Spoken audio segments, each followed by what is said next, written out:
The kitchen had always been my sanctuary, the one place where I could control the chaos of life through the precision of measurements and the alchemy of heat. But tonight, standing in the industrial kitchen of the Castellano Grand Hotel, preparing canapés for a gala I was organizing, rather than cooking for my own restaurant, that sanctuary felt more like a prison of my own making. My hands moved automatically, piping delicate rosettes of truffle cream onto crisp pastry shells, but my mind was elsewhere. 3 years. It had been 3 years since Marcus destroyed everything I'd built. 3 years since I'd walked into La Maison Rouge, my restaurant, my dream, my entire life's work, to find the locks changed and a legal notice taped to the door. Marcus had stolen my recipes, my concept, my investor contacts, and opened his own establishment across town. By the time my lawyers finished explaining how thoroughly he'd manipulated the contracts I'd signed when we were engaged, I had nothing left but debt and a reputation in tatters. "Miss Sullivan?" A voice interrupted my bitter reverie. I looked up to find one of Theo Castellano's security team standing in the doorway, his presence somehow both deferential and commanding. "Mr. Castellano requests your presence in his office before the gala begins." My stomach tightened. In the 6 months I'd worked for Castellano Events, I'd met Theodore Castellano exactly 3 times, and each encounter had left me unsettled in ways I couldn't articulate. He was younger than I'd expected for someone who controlled half of Chicago's luxury hospitality industry. Mid-30s, with dark hair that always looked like he'd been running his fingers through it, and eyes that seemed to catalog every detail about a person in seconds. There was something dangerous about him, something that made the small hairs on the back of my neck stand up whenever he looked at me, which was often, and intensely. "I'm in the middle of..." I gestured at the 100 remaining canapés. "Now, Miss Sullivan." The security guard's tone left no room for argument. I wiped my hands on my apron, checked my reflection in the stainless steel refrigerator, auburn hair escaping its professional bun, a smudge of truffle cream on my cheek, and followed him through the hotel's private corridors. We took an elevator that required a keycard to a floor I'd never visited, emerging into a hallway lined with what looked like original Renaissance paintings. Theo's office was more like a penthouse apartment, with floor-to-ceiling windows offering a breathtaking view of the Chicago skyline at dusk. He stood at those windows, his back to me, wearing a tuxedo that had clearly been tailored to emphasize his broad shoulders and lean frame. When he turned, his expression was unreadable. "Tessa." My name and his voice always did something strange to my pulse. "Thank you for coming." Did I have a choice? The words came out sharper than I'd intended, born from years of being manipulated by men who smiled while they destroyed me. Something flickered in his eyes. Surprise, maybe, or approval. "You always have a choice. That's why I wanted to speak with you before tonight's event." He moved to a bar cart and poured 2 glasses of wine without asking if I wanted one. "There's someone attending tonight who I suspect will be unpleasant for you." My mouth went dry. "Who?" "Marcus Whitmore." Theo handed me a glass, his fingers brushing mine in a way that felt deliberate. "He's attending as the guest of Vincent Calabrese, who's considering a partnership with Marcus's restaurant group." The wine sloshed dangerously close to the rim of my glass. Vincent Calabrese. Even I knew that name. Old money, older grudges, and rumored connections to organized crime that no one discussed openly. "Why are you telling me this?" "Because I believe in being prepared." Theo's gaze never left my face. "And because I want you to know that if Marcus causes any problems tonight, I will handle it. Personally." There was something in the way he said "personally" that made it sound like a threat. Not to me. For me. "Mr. Castellano, I appreciate the warning, but I can handle Marcus. I've been handling him for 3 years. By hiding in my kitchen instead of running your own restaurant?" He said it gently, but the words still landed like a slap. "I know what he did to you, Tessa. I know he stole your recipes, your investors, your reputation. I know he left you with nothing but debt and a non-compete clause that kept you out of the industry for 2 years. Heat flooded my face, embarrassment mixed with anger. Then you know I don't need your pity. I'm not offering pity. He moved closer, close enough that I could smell his cologne, something expensive and subtly spiced. I'm offering protection. Why? The question escaped before I could stop it. Why do you care what happens to me? I organize your events. I'm barely on your radar. You're wrong about that. His voice dropped lower, intimate in a way that made my skin prickle with awareness. You've been very much on my radar since the day I hired you. Why do you think I insisted on you specifically for this position? My heart hammered against my ribs. The HR director said I was the most qualified candidate. The HR director says what I tell her to say. He reached out slowly, giving me time to step back, and tucked a loose strand of hair behind my ear. His touch was surprisingly gentle, at odds with the intensity in his eyes. I've been watching you for a long time, Tessa. Long before you ever applied to work here. I should have been frightened. Every instinct should have been screaming at me to run. Instead, I found myself leaning into his touch, drawn by something I couldn't name. That's creepy? Inappropriate? A slight smile curved his lips. Probably both, but I make no apologies for protecting what's mine. I'm not yours. But even as I said it, my voice lacked conviction. Not yet. He withdrew his hand, stepping back to give me space. Tonight, Marcus will try to humiliate you. He knows you work here, and he can't resist the opportunity to gloat.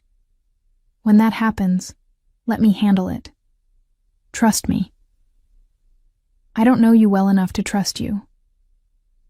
Then consider it a professional courtesy. You're my employee, and I protect what belongs to me. There was that possessive edge again, the suggestion of something deeper and more dangerous than a simple employer-employee relationship. Go back to your kitchen, Tessa. Finish preparing for tonight. And whatever happens during the gala, remember that you're under my protection now. I wanted to argue, to tell him I didn't need anyone's protection, that I'd survived the destruction of my dreams, and could certainly survive an uncomfortable encounter with my ex-fiancé. But something in his expression stopped me. A certainty that made me think he knew things about tonight that I didn't. Why do I feel like there's more you're not telling me? I asked quietly. Because there always is. He moved back to the windows, dismissing me without words. Enjoy the gala, Miss Sullivan. I left his office with more questions than answers, my skin still tingling where he'd touched me. The elevator ride back to the kitchen felt longer than it should have, giving me too much time to analyze the conversation, to wonder why Theodore Castellano, a man who commanded an empire, would concern himself with the wounded pride of a fallen chef. Back in the kitchen, my sous chef Jeremy looked up with relief. Thank God. I was about to send out a search party. What did Castellano want? To warn me that Marcus will be at the gala tonight. I tied my apron back on and returned to the canapes, needing the familiar ritual to steady my shaking hands. You're Marcus? The one who... That's the one. I focused on piping perfect rosettes, letting muscle memory take over. Apparently, he's partnering with some Calabrese person. Jeremy's face went pale. Vincent Calabrese? Tessa, that's not good. Why does everyone keep saying that name like it's a death sentence? He glanced around the kitchen as if checking for eavesdroppers, then lowered his voice. Because Vincent Calabrese is bad news. Old school Chicago family, if you know what I mean. The kind of people who make problems disappear. Permanently.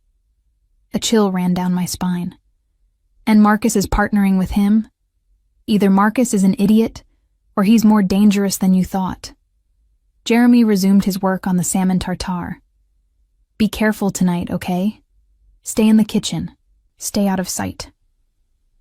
But I'd never been good at hiding. The gala began at 8, and within an hour the ballroom was filled with Chicago's elite.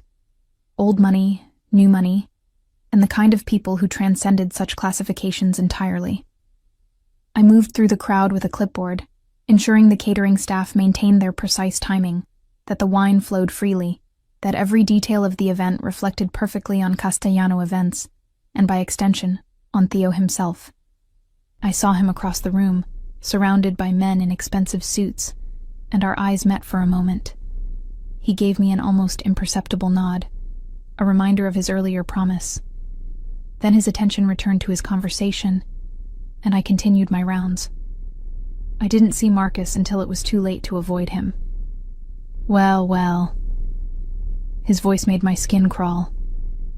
If it isn't my former protégé, reduced to party planning, how the mighty have fallen.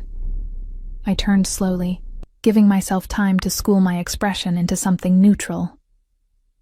Marcus looked exactly as I remembered, classically handsome in that prep school way, blonde hair perfectly styled, wearing his success like a second skin.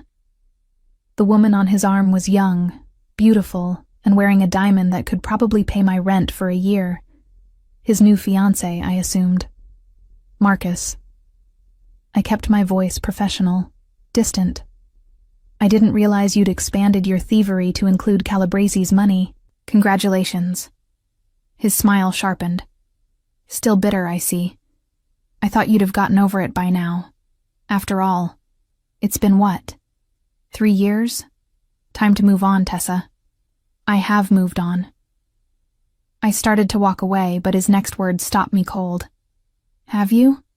Because from where I'm standing, you're still playing with food, just in someone else's kitchen instead of your own. He moved closer, his voice dropping to a mock whisper loud enough for nearby guests to hear. Tell me, how much did you have to degrade yourself to get this job? Or did Castellano just take pity on the poor chef whose boyfriend stole everything? Heat flooded my face. Around us, conversations faltered as people turned to watch the drama unfold. I saw his new fiancé's smug smile, saw the vindication in Marcus's eyes, and felt 3 years of rage and humiliation rising in my throat like bile. Mr. Whitmore. Theo's voice cut through the moment like a blade, smooth and deadly. I believe you're making my event planner uncomfortable. That displeases me. Marcus turned, his confidence faltering slightly at Theo's sudden appearance. Mr. Castellano, I was just harassing my employee. Theo moved to stand beside me, his hand settling on the small of my back with a possessiveness that sent shockwaves through my system. At my event, in my hotel, using information you somehow acquired about Miss Sullivan's employment here. His smile didn't reach his eyes. I'm curious how you came by that information, given that we don't publicize our staff roster. A flicker of uncertainty crossed Marcus's face.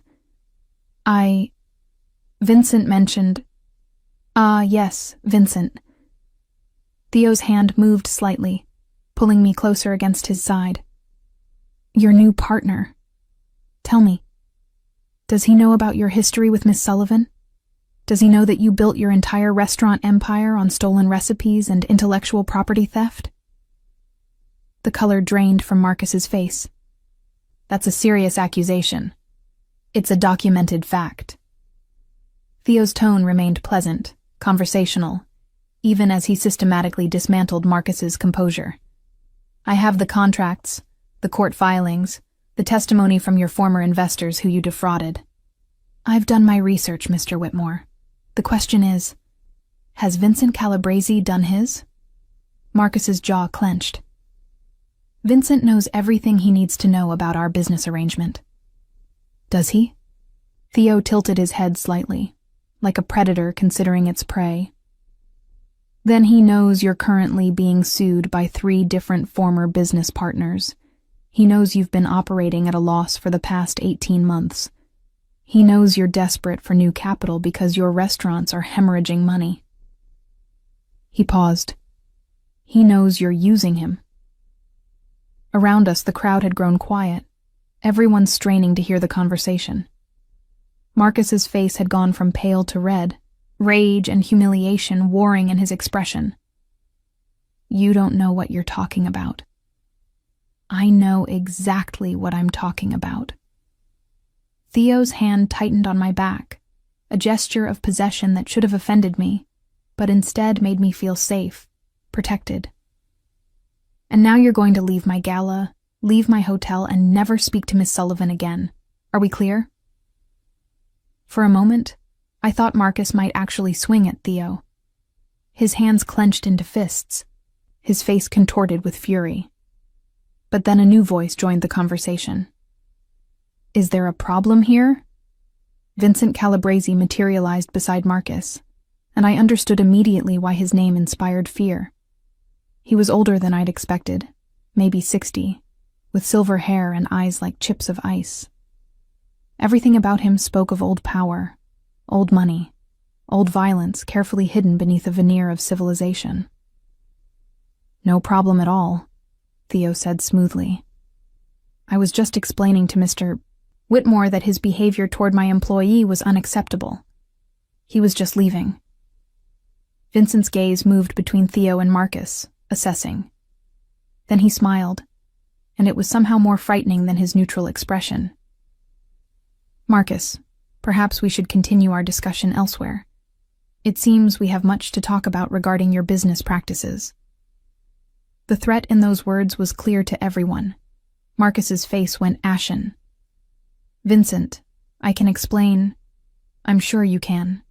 Vincent's hand landed on Marcus's shoulder, and I saw Marcus flinch slightly. "Somewhere more private, shall we?" It wasn't a question. Marcus shot me one last look, pure hatred, before allowing Vincent to guide him away. His abandoned fiancée stood frozen for a moment before hurrying after them, her heels clicking frantically on the marble floor. The crowd's attention remained fixed on us, whispers already spreading through the ballroom. Theo's hand hadn't moved from my back, and now he turned me toward him, his free hand coming up to cup my face with surprising gentleness. "Let them see what he lost," he murmured, and then he kissed me. It wasn't a gentle kiss. It was possessive, claiming, designed to make a statement to everyone watching. His mouth moved against mine with a confidence that suggested he'd been thinking about this for a long time. And God help me. I kissed him back. My hands found his lapels, pulling him closer, even as my rational mind screamed that this was wrong, that he was my boss, that we were in public, that I barely knew him. But none of that mattered as much as the taste of him, the feel of his hand in my hair, the way he kissed me like I was something precious and desired and worth protecting. When he finally pulled back, his thumb brushed across my lower lip. "Tomorrow, we talk," he said quietly, for my ears only. "Tonight, let Marcus see exactly what he threw away." I nodded, speechless, as he turned and walked away, leaving me standing in the center of the ballroom with several hundred pairs of eyes on me and my lips still tingling from his kiss. Jeremy appeared at my elbow moments later, his expression caught between shock and something like admiration. "Okay. So when you said Castellano wanted to talk to you, you left out some pretty important details." I had no idea. I touched my lips, still unable to process what had just happened. That wasn't planned. Bullshit. But Jeremy was grinning. "That man has wanted you since the day you walked into this hotel. Everyone with eyes could see it. Everyone except me, apparently. I forced myself to focus on the gala, on my job, on anything other than the fact that Theodore Castellano had just kissed me in front of Chicago's elite. We need to start the dinner service.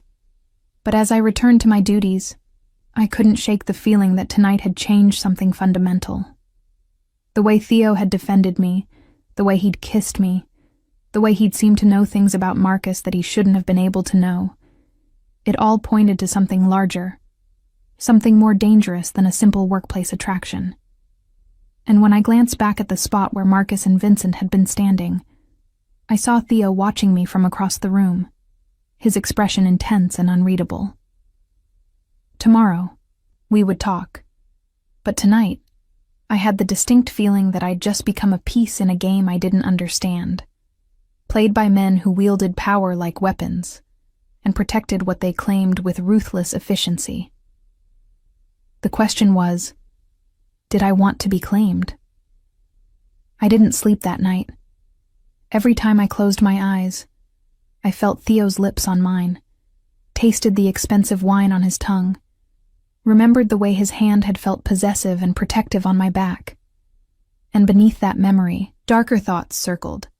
Marcus's face twisted with rage, Vincent Calabresi's cold assessment, the way Theo had known things about Marcus's business that shouldn't have been public knowledge. By 6 a.m., I'd given up on sleep entirely and was in my apartment's tiny kitchen, stress-baking croissants from scratch. The repetitive motion of folding butter into dough usually calmed me, but today my hands shook enough that the layers came out uneven. My phone sat on the counter, silent. Part of me expected Theo to call, to explain what the hell had happened last night. The other part hoped he'd forget the whole thing, let me slip back into the comfortable obscurity of being just another employee. The knock on my door at 7:30 made me jump, scattering flour across the counter. Through the peephole, I saw Theo's security guard from yesterday, the one who'd summoned me to Theo's office. My stomach dropped. "Miss Sullivan," he nodded politely when I opened the door. "Mr. Castellano requests your presence for breakfast. The car is waiting downstairs." "I'm not dressed for—" I gestured at my flour-covered pajamas. "You have 15 minutes. It wasn't a suggestion. 20 minutes later, I emerged from my bedroom in the most professional outfit I owned. A simple navy dress and heels that pinched. The guard didn't comment on my tardiness, just escorted me to a black SUV with tinted windows that screamed organized crime, so loudly I almost refused to get in. We didn't go to the hotel. Instead, the SUV wound through Chicago's streets to a neighborhood I'd never visited, stopping in front of what looked like a converted warehouse. The guard opened my door and led me through a heavy steel entrance into a space that took my breath away. The warehouse had been transformed into a stunning loft apartment. Exposed brick walls, soaring ceilings, industrial fixtures mixed with expensive furniture. Floor-to-ceiling windows flooded the space with morning light. And in the open kitchen, because of course it had a kitchen that would make any chef weep with envy, Theo stood in jeans and a white t-shirt, making what smelled like fresh pasta. He looked up when I entered, his expression softening in a way I'd never seen before. "You came. Did I have a choice?" I echoed my words from yesterday, but this time without the sharp edge. "There's always a choice, Tessa." He wiped his hands on a towel and moved toward me. "Coffee?" "Answers." I stayed by the door, needing the distance. "You said we'd talk today, so let's talk. Starting with why you kissed me in front of half of Chicago's elite last night." "Multiple reasons." He poured 2 cups of coffee with the ease of someone comfortable in his own space. "The immediate reason was to send a message to Marcus and Vincent. The deeper reason is that I've wanted to kiss you for 6 months, and last night provided an excuse I couldn't resist." The casual honesty threw me. "You can't just— We work together. There are rules. I own the company. I make the rules." He held out a cup. "Cream, 2 sugars. The way you like it." I took the coffee automatically, then froze. "How do you know how I take my coffee?" "The same way I know you bake when you're stressed. That you call your sister every Sunday at 3 p.m., that you haven't been on a date since Marcus, and that you have a scar on your left shoulder from the car accident that killed your parents when you were 16. His gaze never wavered. "I told you, Tessa. I've been watching you for a long time." Ice water flooded my veins. "That's not romantic. That's stalking. It's protection." He moved back to the stove, giving me space. 6 months ago, One of Marcus's former investors came to me with information about what Marcus had done to you. How he'd stolen your recipes, manipulated the contracts, destroyed your reputation. This investor felt guilty for believing Marcus's lies, and he wanted to make amends. My hands tightened around the coffee cup. What does that have to do with you? I looked into the situation. What I found made me angry. He stirred the pasta water, his movements controlled but tense. Marcus didn't just steal your recipes. He stole your entire identity as a chef. The food he serves in his restaurants, it's your food. The signature dishes everyone praises, you created them. He's built an empire on your talent while you hide in event planning. I'm aware of that. The bitterness in my voice surprised even me. I was there, remember? I lived through having everything stolen. But you don't know why. Theo turned to face me fully. Marcus didn't target you randomly. He was hired to do it. The world seemed to tilt. What?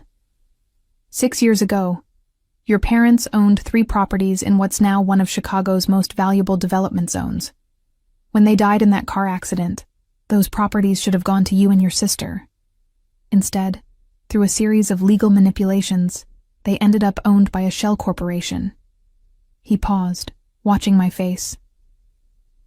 That shell corporation was controlled by Marcus's father, Edward Whitmore. I had to sit down. The nearest chair caught me as my knees gave out. You're saying my parents' accident wasn't an accident. Theo's voice was gentle but firm. I have proof, Tessa. Police reports that were buried, witness statements that were never followed up on, maintenance records showing the brakes on your parents' car had been recently serviced, but somehow failed catastrophically, and most damning, a paper trail showing Edward Whitmore paid off the investigating officer. The coffee cup slipped from my nerveless fingers, crashing to the floor. I barely noticed. Why? Why would they kill my parents for properties? Because those properties are now worth approximately $40 million, and because Edward Whitmore is Vincent Calabresi's cousin. Theo crouched in front of me, his hands gentle on my knees. It all connects, Tessa. Your parents' deaths, Marcus targeting you specifically for a relationship, stealing your restaurant.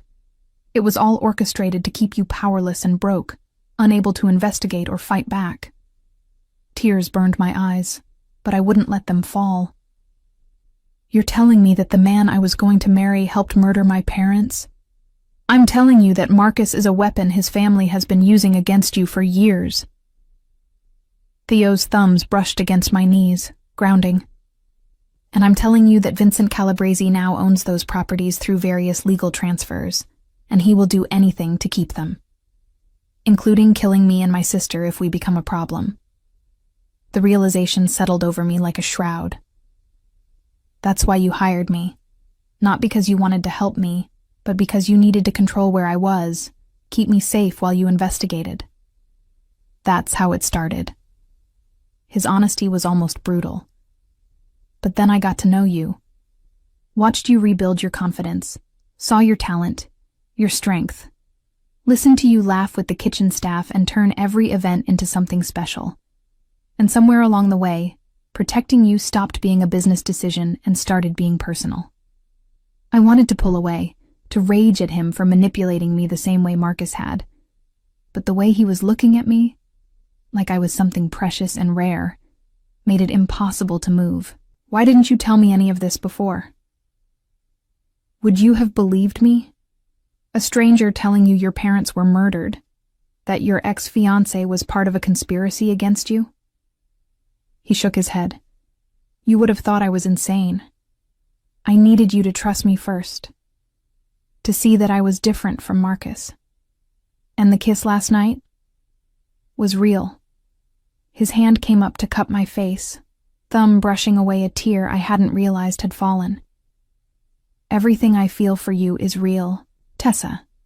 The protection, the investigation, bringing down Marcus and Vincent, that's business.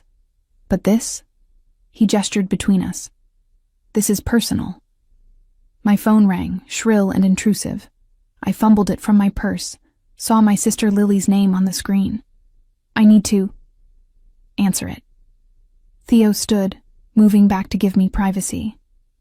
Lily? My voice came out steadier than I felt. Everything okay? It's early for Tessa. Her voice was wrong, tight with fear, trying to sound calm. I'm sorry. I'm so sorry.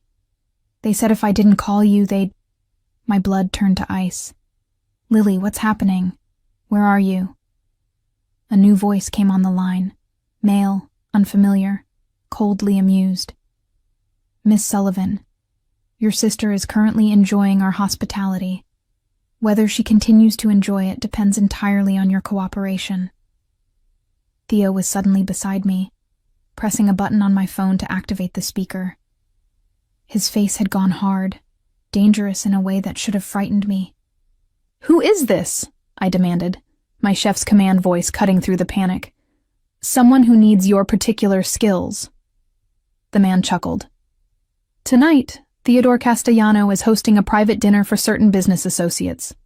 You will be preparing that dinner personally, as his event planner and talented chef, and you will add a special ingredient to Mr. Castellano's portion. The ingredient will be provided to you this afternoon. Poison. He was asking me to poison Theo. I looked at the man standing beside me, saw the muscle ticking in his jaw, the fury banked in his eyes. And if I refuse? I already knew the answer. Then your sister's body will be found in Lake Michigan, piece by piece. We'll start with her fingers. She has such lovely hands. Would be ashamed to ruin them. The casual cruelty in his tone made my stomach heave. You have until 6 p.m. to confirm your cooperation. A package will be delivered to the hotel kitchen at 4. Follow the instructions precisely, and Lily will be returned to you unharmed after Mr. Castellano's unfortunate passing. The line went dead. For a moment, I couldn't move, couldn't breathe. Then I was on my feet, pacing, my chef's brain already working through the problem even as terror threatened to overwhelm me. I need to go to the police. They have Lily. They're going to kill her. The police can't help you. Theo's voice was harder than I'd ever heard it. Half of them are on Vincent's payroll. The other half are too afraid to act against him. If you go to the police, Lily dies. Then what do? I spun to face him, tears finally spilling over. Let them kill you? Choose between my sister and whatever this is between us. You trust me. He closed the distance between us, gripping my shoulders firmly. You let me handle this. How? How can you possibly handle this? They have Lily. My voice rose to a near scream. They want me to poison you. They're going to kill her if I don't. Tessa. He gave me a gentle shake. Look at me. Really look at me. I forced myself to meet his eyes, saw something there that stopped my spiraling panic. Not fear, not uncertainty, just cold, calculated determination. Do you know what I do? He asked quietly. Not the hotels, not the legitimate businesses. Do you know what I really am? I think I'm starting to figure it out. My voice shook. I'm the head of the Castellano family. We control shipping, construction, waste management, and several other enterprises throughout Chicago and the Midwest. We have connections in every level of government, every police department, every courthouse. His thumbs rubbed circles on my shoulders, anchoring. Vincent Calabrese has been trying to muscle into my territory for 3 years. This, kidnapping your sister, forcing you to act against me. This is his move. He thinks he's backed me into a corner. Hasn't he? I wanted to hope, but hope felt dangerous. He's given me exactly what I needed. Justification to end this war permanently. Theo pulled me closer, his forehead resting against mine. I have men tracking Lily right now. By tonight, I'll know where she's being held. And I promise you, Tessa, I will get her back. And if you can't, if something goes wrong? I gripped his shirt, needing to hold on to something solid. I can't lose her. She's all I have left. You have me. The words were simple, but the intensity behind them made my breath catch. I told you yesterday. You're under my protection now. That extends to your sister. No one touches what's mine. Ever. There was that possessive edge again, the assumption of ownership that should have infuriated me. Instead, it made me feel safe for the first time since Lily's terrified voice had come through the phone. What do you need me to do? I asked quietly. Exactly what they told you to do. At my sharp inhale, he continued quickly. You'll accept the package. You'll prepare the dinner. You'll add the poison to my food. But before you do, you'll bring the poison to me. I have contacts who can analyze it, determine what it is, and prepare an antidote. That's insane. I pulled back to stare at him. What if something goes wrong? What if they're watching and see me give you the poison first? What if... Then we improvise. He cupped my face between his hands. But we will get Lily back, and we will destroy everyone involved in hurting your family. I swear it. His certainty was almost frightening. This was a man used to wielding power, used to winning, used to removing obstacles with ruthless efficiency. And right now, that power was focused on protecting me. Why? The question escaped before I could stop it. Why do you care so much? You barely know me. I know you better than you think. His smile was slight, sad. 6 months of watching, learning everything about you. 6 months of seeing your strength, your talent, the way you've survived everything life threw at you. 6 months of falling for a woman who didn't even know I existed beyond a distant boss. Theo, I didn't know what to say. You don't have to say anything. He pressed a kiss to my forehead, gentle and lingering. Just trust me. Let me protect you and Lily. And when this is over, when Vincent and Marcus and everyone who hurt you is dealt with, then we'll figure out what this is between us. And if I can't handle what you are, I had to ask. If I can't live with the violence, the crime, then I'll let you go. The pain in his voice was real. But give me a chance first, Tessa. Let me show you that I'm different from Marcus. That I'll never hurt you, never steal from you, never use you. That everything I do to protect you. His phone buzzed. He checked it, his expression hardening. They're moving Lily. My men are tracking the vehicle. I need to coordinate the extraction. Let me come with you. No. He was already moving toward a room I assumed was his office. You go to work, act normal, accept the package when it arrives. I'll have someone watching you at all times. When the dinner starts tonight, follow your instincts. If something feels wrong, you signal my security team. We'll be ready. What's the signal? He paused in the doorway, a slight smile crossing his face despite the tension. Order me a Manhattan. I hate Manhattans. Everyone in my organization knows that. If you bring me one during dinner, they'll know something's wrong. It was absurd, planning for disaster using cocktail preferences, but I nodded, committing it to memory. Theo, get my sister back. I will. His gaze held mine for a long moment. And Tessa? After tonight, no one will ever threaten you again. I'll make sure of it. He disappeared into his office, leaving me standing in his beautiful apartment with cold coffee on the floor and my entire world crumbling around me. My parents hadn't died in an accident. They'd been murdered. Marcus hadn't loved me.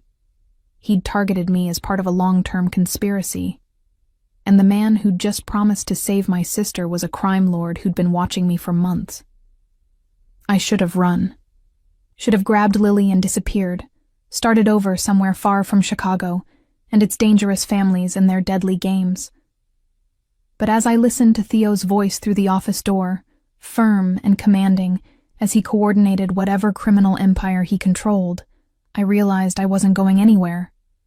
Because despite everything, despite the manipulation, the surveillance, the casual violence implicit in his world, Theo Castellano was the first man since my parents died who'd made me feel truly protected, who'd looked at what Marcus had done to me and decided to make it right, who'd kissed me like I was precious and promised to destroy anyone who hurt me. Maybe that made me as twisted as the men who played these power games.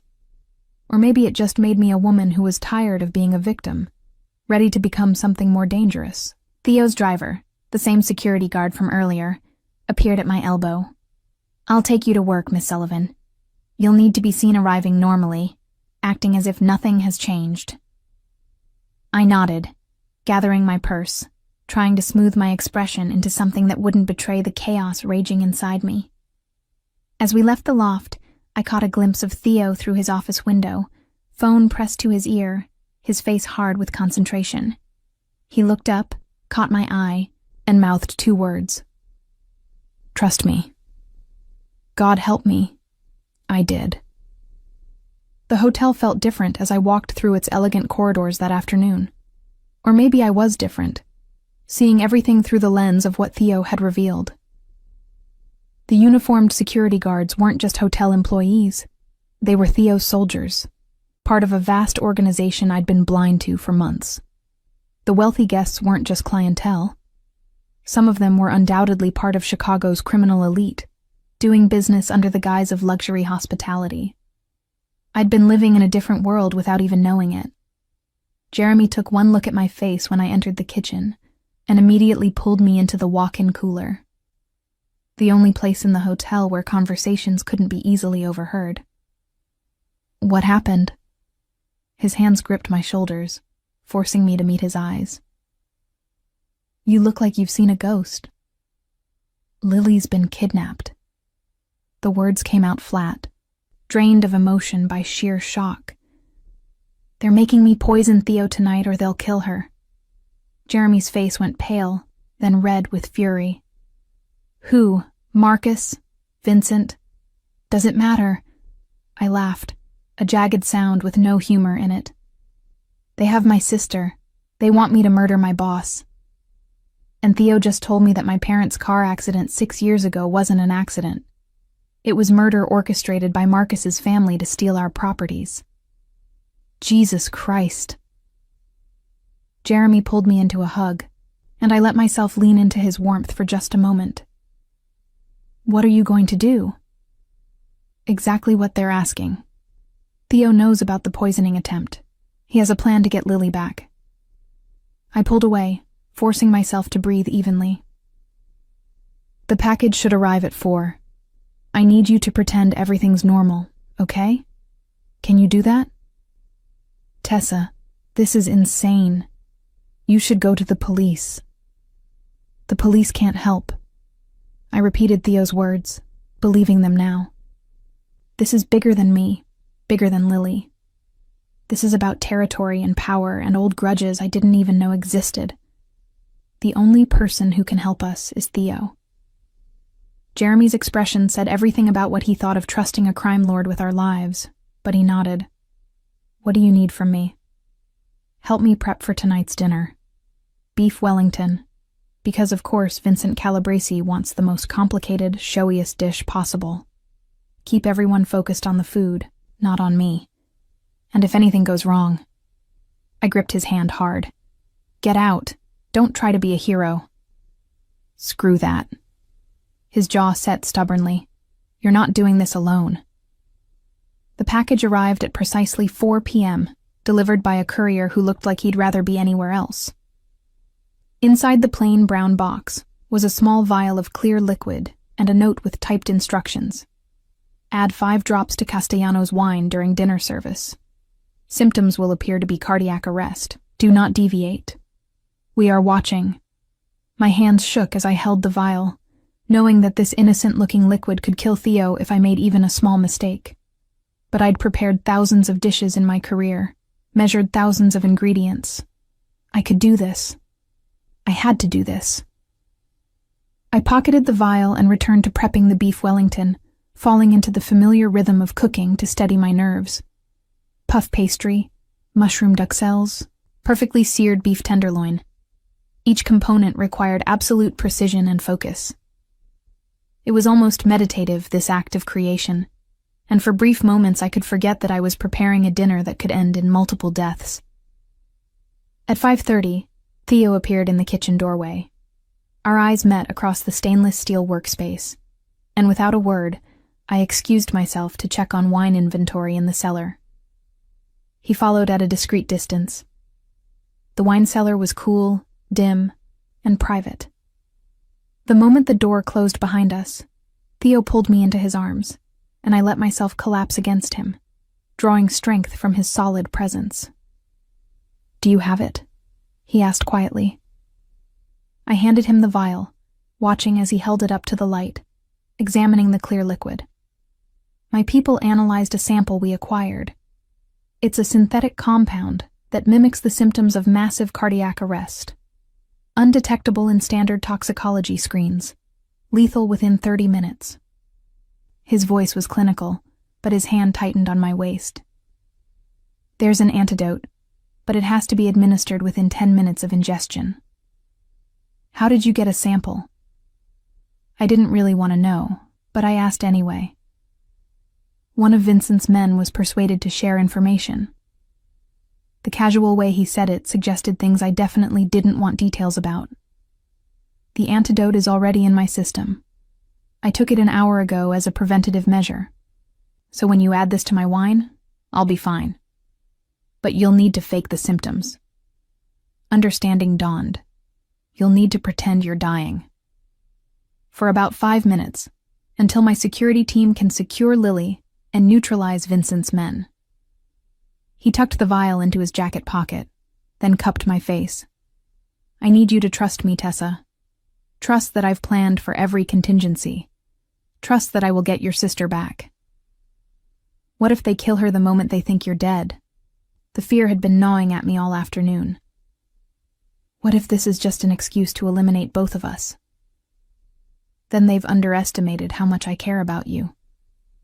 His thumb brushed across my lower lip, the gesture achingly tender. "I have 30 men positioned around the building where Lily's being held. The moment Vincent gets confirmation that I'm dead, they'll extract her. She'll be safe before Vincent realizes he's been played." "And what about you? If Vincent thinks you're dying, won't he try to finish the job? I'm counting on it." Theo's smile was sharp, dangerous. "Vincent has wanted me dead for 3 years. Tonight, he'll think he finally succeeded, and he'll get sloppy. He'll reveal himself, his allies, his complete organization. And then I'll rise from the dead and destroy everything he's built." It was an audacious plan, reckless even. But watching Theo's confidence, seeing the cold calculation in his eyes, I believed he could pull it off. This was a man who'd built an empire through intelligence and ruthlessness, who'd turned legitimate businesses into fronts for a vast criminal enterprise without anyone noticing. If anyone could fake his own death and live to tell about it, it was him. What about Marcus? I had to know. Where does he fit into tonight? Marcus will be at the dinner, playing the role of Vincent's loyal partner. Theo's expression hardened. "He'll be watching you closely, waiting to see if you can go through with poisoning me. And when I collapse, he'll finally feel like he's won, like he's destroyed the last piece of your life that gave you hope. But I'll know you're alive." I gripped his lapels, needing to hold on to something real. "I'll have to watch you fake dying and pretend I don't know it's an act. Can you do that?" His question was serious, searching my face. "Can you watch me collapse? See Marcus gloat? Maintain your cover until Lily is safe?" Could I? I'd spent 3 years rebuilding myself after Marcus's betrayal, developing armor thick enough to survive in a city that had taken everything from me. But watching Theo die, even knowing it was fake, that would require a different kind of strength. "Yes." The word came out stronger than I felt. For Lily, I can do anything. For Lily. He pressed a kiss to my forehead. And maybe a little bit for me? Despite everything, I felt a smile tug at my lips. Maybe a little bit. His phone buzzed. He checked it, his expression tightening. They're moving Lily again. My men are tracking, but we're running out of time. You need to get back to the kitchen. Dinner starts in 45 minutes. I nodded, starting toward the door, but his hand caught my wrist. Tessa, after tonight, things are going to change. Vincent's organization will collapse. Marcus will pay for what he did to you and your family. And there will be questions about what you knew and when you knew it. Are you saying I'm going to be arrested? Fear shot through me. I'm saying that being connected to me comes with complications. His grip tightened. But it also comes with protection. After tonight, everyone in Chicago will know you're mine. That means you'll never have to fear Marcus or anyone else again. But it also means you'll be part of my world. Permanently. What if that's not what I want? I had to ask, even though I already knew my answer. Then I'll set you up anywhere in the world you want to go, with enough money to rebuild your life. His voice held no judgment, just sad acceptance. But I hope you'll stay. I hope you'll give us a chance to see what this could be. Us. The word felt dangerous and exhilarating all at once. Ask me again when Lily's safe. Fair enough. He released my wrist, but his gaze held mine. One more thing. When I collapse tonight, Vincent will likely try to get you alone, to ensure you actually poisoned me and aren't somehow involved in a counter-operation. He might threaten you, might offer you money to disappear, might even try to kill you if he thinks you're a liability. My blood ran cold. How do I protect myself? You don't. My men will protect you. He pulled a small device from his pocket. It looked like an elegant bracelet with a single diamond. Wear this. If you press the stone, it sends an immediate alert to my security team. They'll be on you in seconds. I let him fasten the bracelet around my wrist, the weight of it both comforting and terrifying.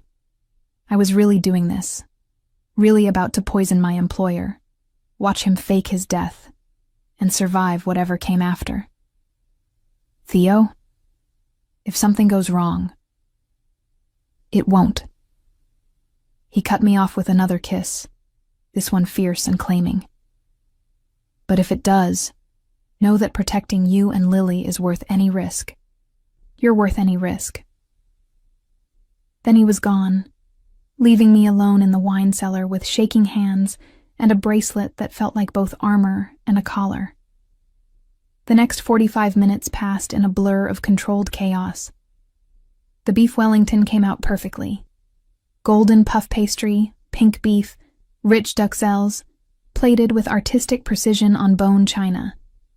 The wine was decanted, the table in the private dining room set with crystal and candles. Everything was perfect, elegant, exactly the kind of dinner that would be remembered. Just not for the reasons Vincent thought. I watched through the kitchen service window as the guests arrived. Vincent Calabresi, silver-haired and coldly handsome in a charcoal suit. Marcus, looking smug and viciously satisfied, his new fiancée conspicuously absent. 3 other men I didn't recognize, all with the same aura of controlled violence that hung around Vincent like expensive cologne. And Theo, appearing last, looking devastatingly handsome in a black tuxedo, his expression politely neutral as he greeted his enemies like honored guests. My hands clenched on the counter. Jeremy appeared at my elbow, his face tight with worry. Are you sure about this? No. Honesty felt safer than bravado. But what choice do I have? You could run, right now. Just leave and never look back. And abandon Lily? Abandon Theo? I shook my head. That's not who I am anymore. I'm done running from Marcus. done letting powerful men decide my fate. Tonight, I fight back. Jeremy studied me for a long moment, then nodded. Then let's make this the best damn last meal of Vincent Calabresi's career. We served the first course. Seared scallops with parsnip puree and microgreens. I watched the guests eat, saw Marcus lean over to whisper something to Vincent, both men's gazes sliding toward the kitchen where they knew I was watching. Theo caught my eye for just a moment, his expression unreadable. Second course, third course. The dinner progressed with agonizing slowness, each dish a masterpiece that I barely registered preparing. My entire being was focused on the wine service approaching with the main course, on the vial in my pocket that felt heavier with each passing minute. When the beef Wellington was plated and ready, I pulled the vial from my pocket with shaking hands. 5 drops into Theo's wine. That's all it would take. Let me do it. Jeremy reached for the vial, but I pulled back. No. If this goes wrong, I won't let you go down with me. I uncorked Theo's wine, a Bordeaux that cost more than my monthly rent, and carefully, precisely, added 5 drops of the clear liquid. It dissolved instantly, leaving no trace. I handed the wine glass to the server along with the others, watched her carry them into the dining room on a silver tray. Through the window, I saw her place each glass in front of its designated guest, saw Theo lift his, swirl it professionally, inhale the bouquet. Then he drank. For 10 seconds, nothing happened. Theo continued his conversation with the man to his left, his expression pleasant and engaged. Marcus watched him like a hawk, waiting. Vincent's face remained impassive, but his fingers drummed once against the table, the only sign of his anticipation. Then Theo's hand went to his throat. His eyes widened, the glass dropping from his fingers to shatter against the floor. He tried to stand, stumbled, his chair crashing backward as he fell. The dining room erupted into chaos. Vincent was on his feet instantly, as were his men. Marcus stood frozen, shock and savage satisfaction warring on his face. And Theo was on the floor, convulsing, his face contorted in apparent agony, foam flecking his lips. It looked real. God help me, it looked real. And even knowing it was an act, I felt my heart shatter watching him. One of Vincent's men, a thick-necked enforcer, pulled a gun and pointed it at Theo's writhing form. Should I finish him? No. Vincent's voice cut through the chaos. Let the poison do its work. I want to watch him die slowly. Know that his empire is about to become mine. Marcus finally found his voice. What about the chef? She did this? Vincent's cold gaze swung toward the kitchen, toward me. Bring her to me. 2 men I didn't recognize strode into my kitchen, grabbed my arms before I could react, and dragged me into the dining room. I didn't fight, couldn't afford to break character now. I kept my face blank, shocked, as if I couldn't understand what was happening. They threw me down beside Theo's still convulsing body. This close, I could see the sweat on his face, the way his muscles locked and spasmed. He was good. Too good. If I hadn't known better, I would have sworn he was dying. Vincent crouched beside me, his hand fisting in my hair, wrenching my head back to force me to look at him. Did you do this? I don't... I let my voice shake, let real tears fall. He's dying. Oh God, he's dying and I... Answer the question. Vincent's grip tightened painfully. Did you poison Theodore Castellano? Behind him, Marcus watched with undisguised glee. This was his revenge fantasy playing out. Me broken and terrified, Theo dying, everything I cared about destroyed. He didn't even try to hide his satisfaction. They have my sister. The words tumbled out, half truth and half lie.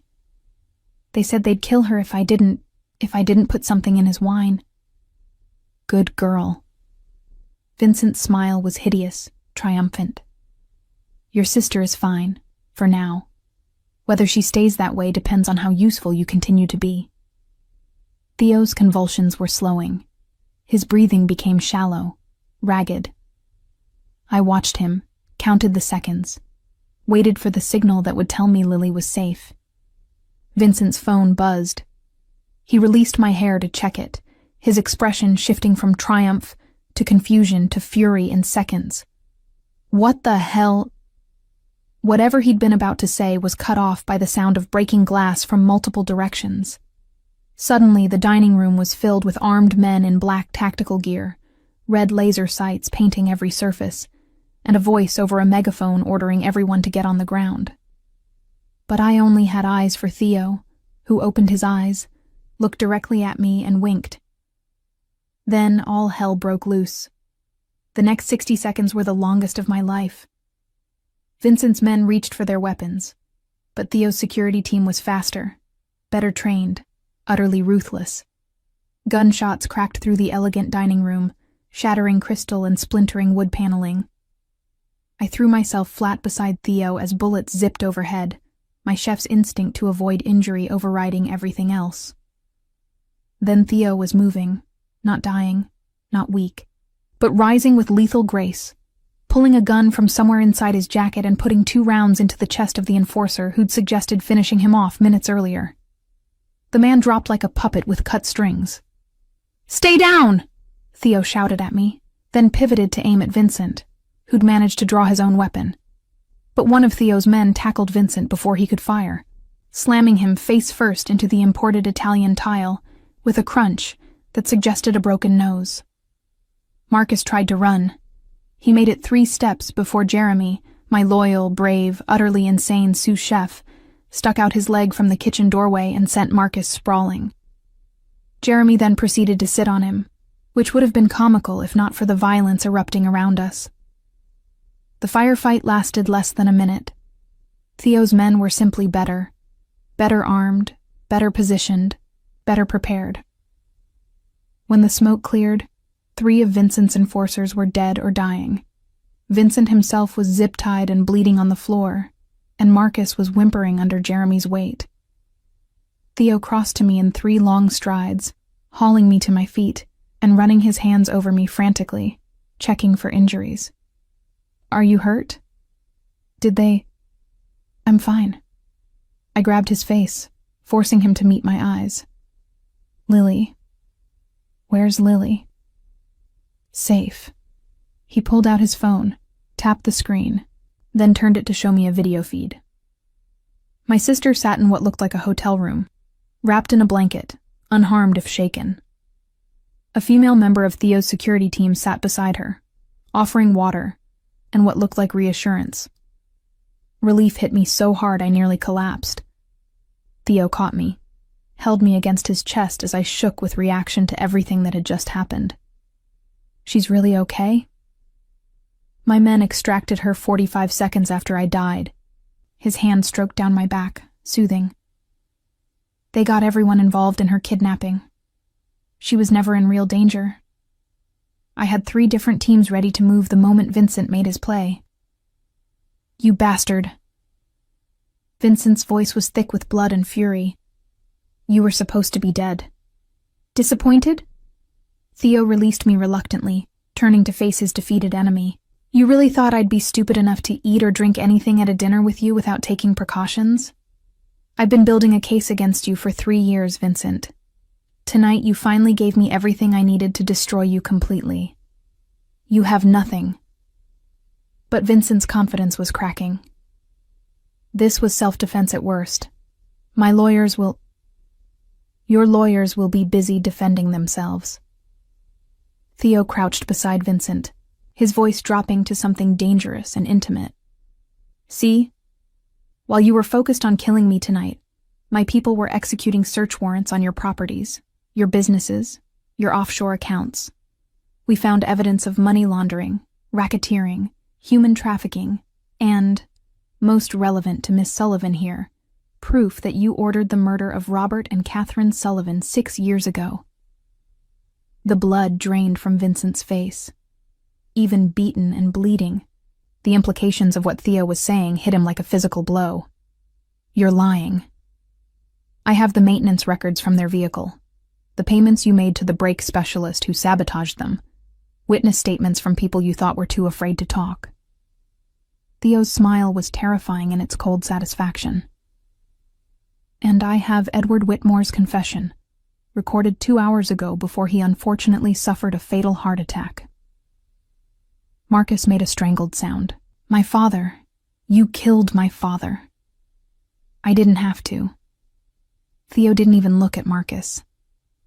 Once he realized how much evidence I had, he took his own life. Cowardly, but efficient.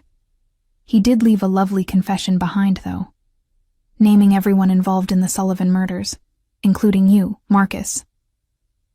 I didn't kill anyone. Marcus struggled under Jeremy's weight. I was 17 when they died. I didn't even know Tessa then. No, but you knew what your father had done when you targeted her years later. Theo finally turned to look at Marcus, and I saw murder in his eyes. You knew she was the daughter of people your family murdered, and you still seduced her, stole from her, destroyed her career. That makes you complicit. That makes you mine. Police were flooding into the room now. Real police. The kind who weren't on Vincent's payroll. I recognized the lead detective from news coverage of organized crime cases, watched as he took in the scene with professional efficiency. Mr. Castellano. The detective nodded respectfully. We got your evidence packages. Very thorough. Vincent Calabrese, you're under arrest for conspiracy to commit murder, racketeering, and about 40 other charges I'll detail downtown. He gestured to his officers, who began reading Vincent his rights. Vincent's last look was pure hatred, directed at Theo. This isn't over. I have friends, allies. They'll come for you, for her. They won't. Theo's certainty was absolute. Because by morning, everyone will know what happened here tonight. They'll know you tried to kill me and failed. They'll know I have evidence to bring down anyone connected to you. And they'll know that Tessa Sullivan is under my personal protection, which means she's untouchable. He paused. Unless they want to end up like you. As the police led Vincent away, I felt the reality of what had just happened begin to sink in. My parents' murderers would face justice. Marcus would pay for what he'd done to me. Lily was safe. And I was standing in a destroyed dining room, having just participated in an elaborate criminal conspiracy, watching the man I'd poisoned orchestrate the arrest of Chicago's most dangerous crime family. I think I need to sit down. My voice sounded distant, disconnected. Theo was beside me instantly, guiding me to an undamaged chair, kneeling in front of me. Breathe, Tessa. Just breathe. It's over. Is it? I looked around at the bodies being covered, the evidence being photographed, Marcus being led away in handcuffs. My parents were murdered. I poisoned you. My hands started shaking uncontrollably. I could have killed you. If your antidote hadn't worked, if something had gone wrong. But it didn't. His hands closed over mine, warm and steady. You trusted me, and I kept you safe. I kept Lily safe. I kept my promise. By faking your own death and starting a war. Hysteria bubbled up in my throat as a laugh. This is insane. You're insane. I'm insane for going along with this. Probably. He smiled slightly. But you're also incredibly brave. You faced down your worst fear to save your sister. You trusted me even when every instinct probably told you not to. And you're still here, still standing, when most people would have fallen apart. Jeremy appeared, looking rumpled and proud. For what it's worth, that was the most badass thing I've ever seen. Both of you. Though next time you plan to fake a death, maybe give your sous chef a heads up? I nearly had a heart attack. You sat on Marcus. I started laughing, couldn't stop. You literally sat on him like he was a toddler throwing a tantrum. He weighs like 150 pounds. It wasn't hard. Jeremy grinned. Besides, after what he did to you, I've wanted to punch him for 3 years. Sitting on him was the next best thing. The detective approached, notebook in hand. Miss Sullivan, I need to take your statement about tonight's events and about your parents' case. The next 2 hours were a blur of questions, explanations, and legal maneuvering that I barely understood. Theo stayed beside me the entire time, his presence both comforting and intimidating as he guided my answers. Made sure I didn't incriminate myself in ways that couldn't be explained as acting under duress. By the time we finished, dawn was breaking over Chicago. The dining room had been cleared of bodies, evidence collected, and Theo's hotel staff were already working on repairs. You'd never know a small war had been fought here hours ago. I want to see Lily. I stood on shaking legs, exhausted but determined. She's at my penthouse. Theo offered his arm, and I took it, needing the support. I had her brought there as soon as she was medically cleared. She's safe, Tessa. I promise. The drive to Theo's building, a luxury high-rise with the kind of security that would make the Pentagon jealous, felt surreal. I kept waiting to wake up, to discover this was all some stress-induced nightmare. But Theo's hand stayed warm in mine, real and solid, anchoring me to reality. His penthouse took up the entire top floor, all glass and steel and expensive art that probably cost more than my entire life. But I barely noticed the luxury. All I saw was Lily, curled up on a massive sectional sofa, alive and whole and crying the moment she saw me. I ran to her, gathering my baby sister into my arms, both of us sobbing with relief and residual terror. She was 23, tall and beautiful, and so achingly young, and she'd been kidnapped because of a war I hadn't even known was being fought. I'm so sorry. I kissed her hair, her face, anywhere I could reach. God, Lily, I'm so sorry. This is all my fault. No. She pulled back, gripping my shoulders hard. Those men said you'd blame yourself. They said you'd feel guilty. But Tessa, you saved me. Whatever you did, however this happened, you saved me. Theo saved you. I glanced back at where he stood by the windows, giving us privacy. I did what I had to do. Lily's gaze followed mine, assessing. The scary hot mob boss? Crime lord. I don't know why I corrected her. And yes, the one who's been watching you for months? At my startled expression, she smiled shakily. His security team wasn't exactly subtle once they rescued me. They told me everything. How he's been protecting you, investigating your parents' death, planning to take down Vincent and Marcus. She paused. They also mentioned he's completely in love with you. My heart stuttered. They said that? They didn't have to. I saw how he looked at you in that video feed they showed me, when you were being questioned by Vincent. Like you were the only thing in the world that mattered. Lily squeezed my hands.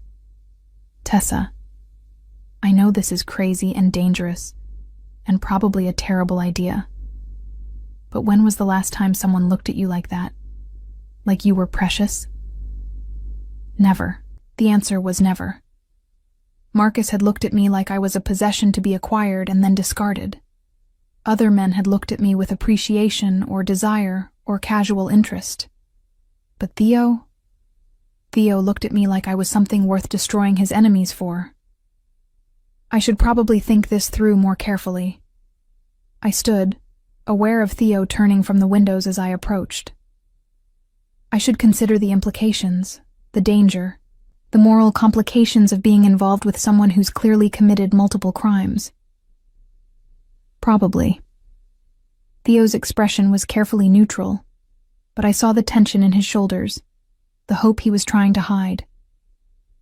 But I'm going to kiss you instead. And I did, rising on my toes to press my lips to his, pouring all of my relief and terror and growing feelings into the contact.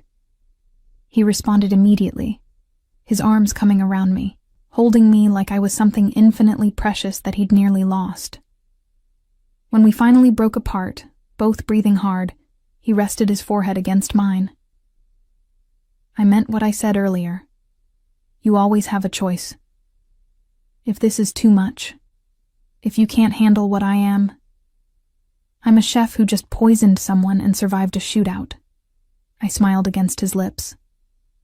I think I can handle dating a crime lord. Dating. His smile was pure male satisfaction. I was thinking something more permanent. Let's start with dating and see where it goes. But I was smiling too, feeling lighter than I had in years. Also, I have conditions. Name them. He'd apparently agree to anything in this moment. 1. You help me rebuild my career, my restaurant, my reputation, all of it. I want La Maison Rouge back. Already done. I bought the building Marcus was using 2 months ago. It's yours whenever you're ready. I blinked. You bought my restaurant? Technically, I bought Marcus's restaurant, but it was always yours. He brushed a strand of hair from my face. I've been waiting for the right time to return it. Consider it yours. Condition 2. Lily stays protected. Whatever security you've given me extends to her. Done. She'll have a protection detail whether she wants it or not. At my concerned look, he added, discreet. They'll stay out of sight unless there's danger.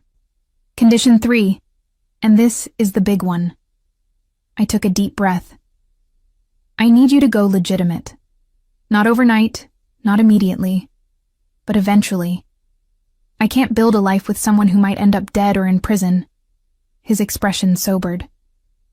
That's a big ask, Tessa. My family has been in this business for generations. I know. Which is why I'm saying eventually, not tomorrow. I held his gaze. But if you want me, really want me, not just for now, but for the future, then I need to know we have a future, one that doesn't end with me visiting you in a federal prison. He was quiet for a long moment, his expression unreadable. Then he nodded slowly. I can't promise it will be easy. There are obligations, ties that can't be severed cleanly. But I can start transitioning the legitimate businesses away from the criminal enterprises. It will take time, maybe years, but I'll do it. For you. For us, I corrected. Because I meant what I said about helping. I'm not just your girlfriend sitting at home waiting for you. I'm your partner in everything. His smile was slow, dangerous, and utterly captivating. Partner. I like the sound of that. Behind us, Lily cleared her throat loudly. This is super romantic and everything. But can we maybe get some food? I've been kidnapped and traumatized, and I stress eat. Theo laughed. A real, unguarded sound I'd never heard from him before. What would you like? I can have anything delivered. Tessa's cooking. Lily looked at me with pleading eyes. Please? Your risotto? The one with the wild mushrooms? I need comfort food made by my sister who just saved my life and took down a criminal empire. I didn't take down. I started. But Theo cut me off. Yes, you did. You were the catalyst for everything that happened tonight. Vincent underestimated you. Thought you were just a pawn. He didn't realize you were the queen. His hand found mine, squeezed. And queens don't just survive, they conquer. It was ridiculous, overdramatic, probably influenced by the adrenaline still flooding all of our systems. But standing in Theo's penthouse with my sister safe and the man who'd risked everything to protect us looking at me like I'd hung the moon, I felt something I hadn't felt in 6 years. I felt powerful. Okay. I headed toward what I assumed was the kitchen.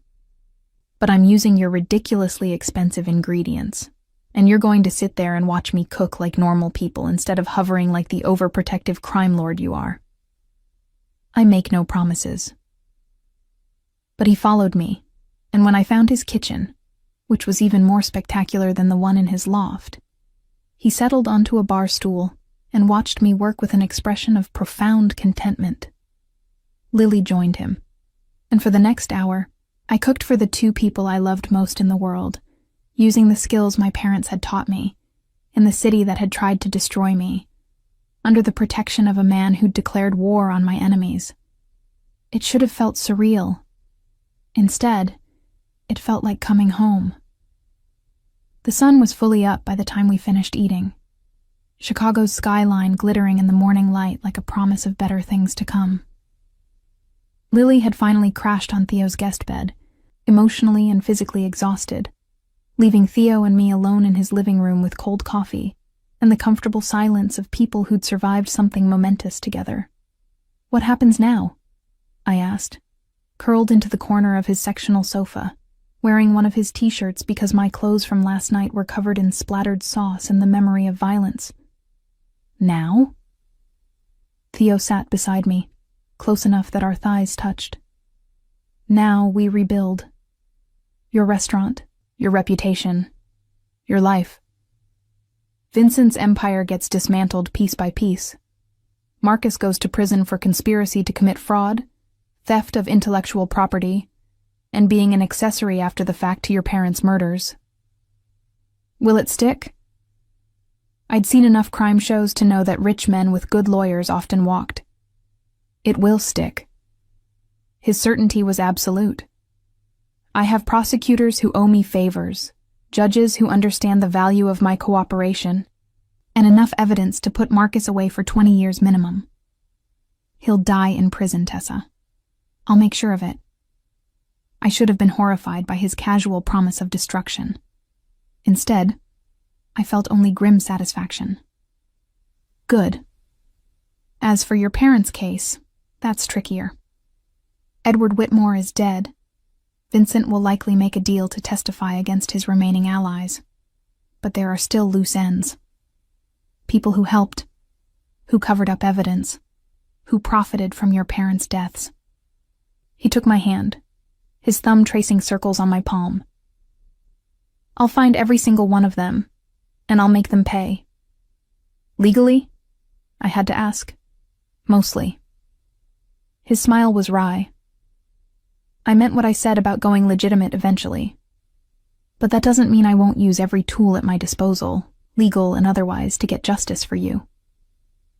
We sat in silence for a moment, and I thought about my parents. I'd spent 6 years believing their deaths were a tragic accident, mourning them but accepting that sometimes bad things happen to good people.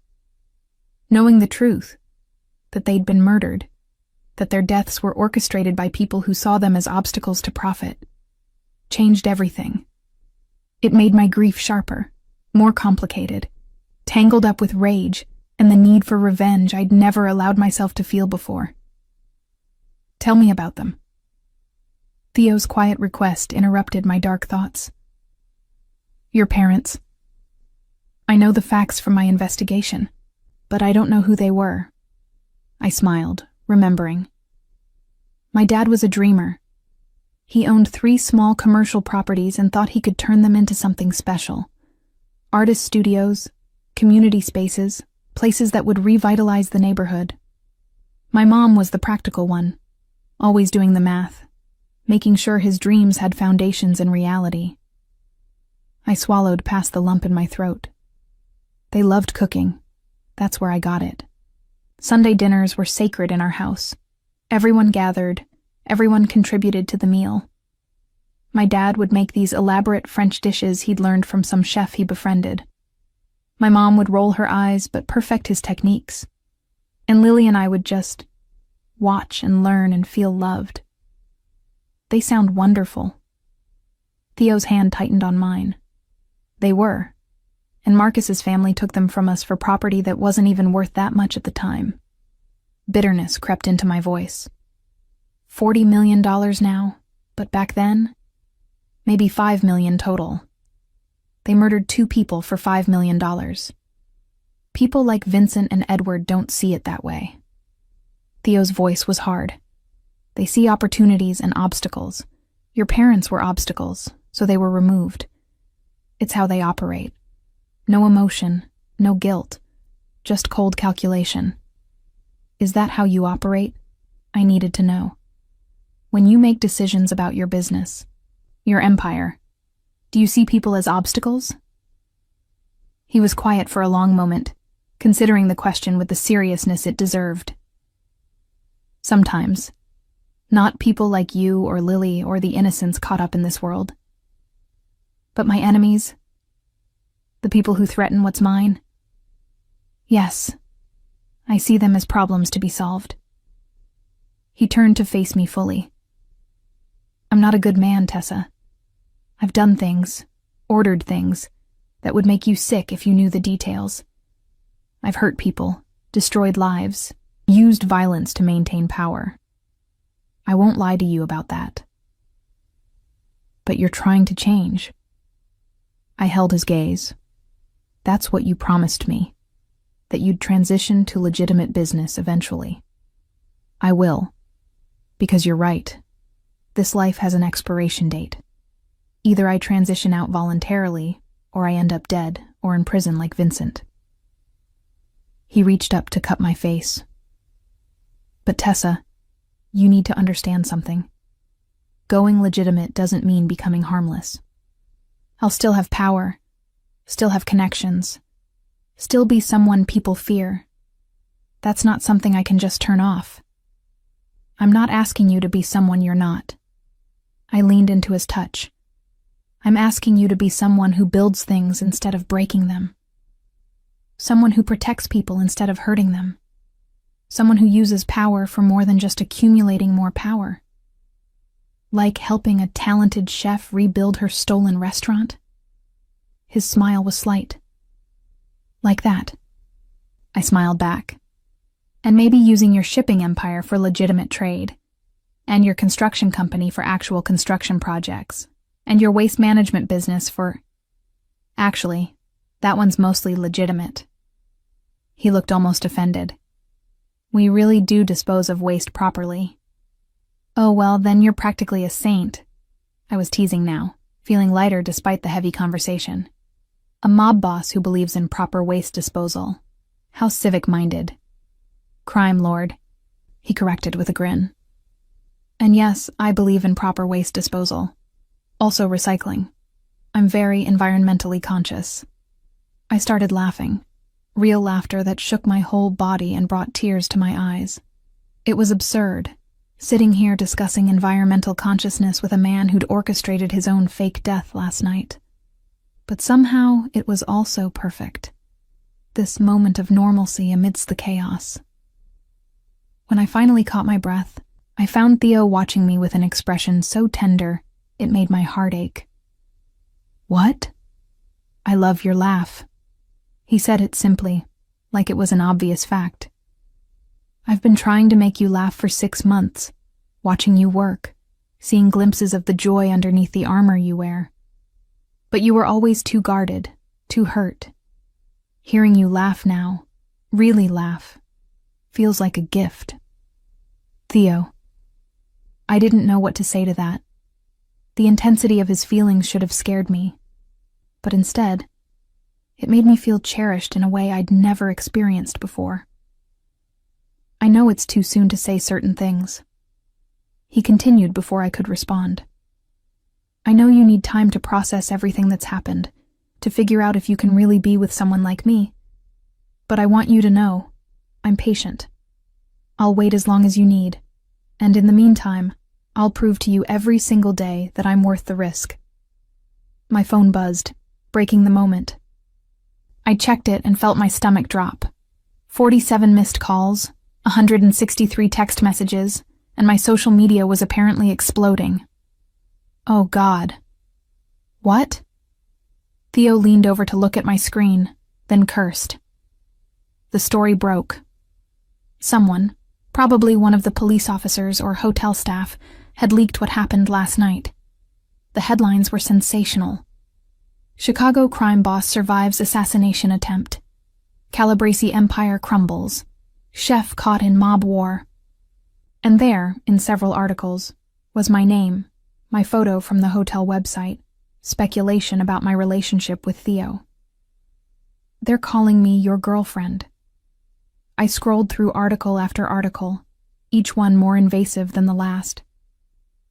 They found my old restaurant, Marcus's theft, our history. They're digging up everything. I can shut this down. Theo was already pulling out his phone. I have people who can manage the narrative. Make sure. No. I surprised myself with the firmness of my voice. Let them talk. Let them know what Marcus did, what Vincent did. Let the truth come out. Tessa, the attention will be intense. Reporters, paparazzi, people picking apart your entire life. Good. I stood, pacing to the windows, looking out at the city that had tried to break me. For 3 years I've been hiding, playing it safe, staying small, letting Marcus win because I was too afraid to fight back. But I'm done with that. If people want to talk about me, let them talk about how I survived, how I rebuilt, how I refused to stay a victim. Theo joined me at the windows, his presence solid and reassuring at my back. You're sure? I'm sure. I turned to face him. Besides, they're going to find out about us eventually anyway.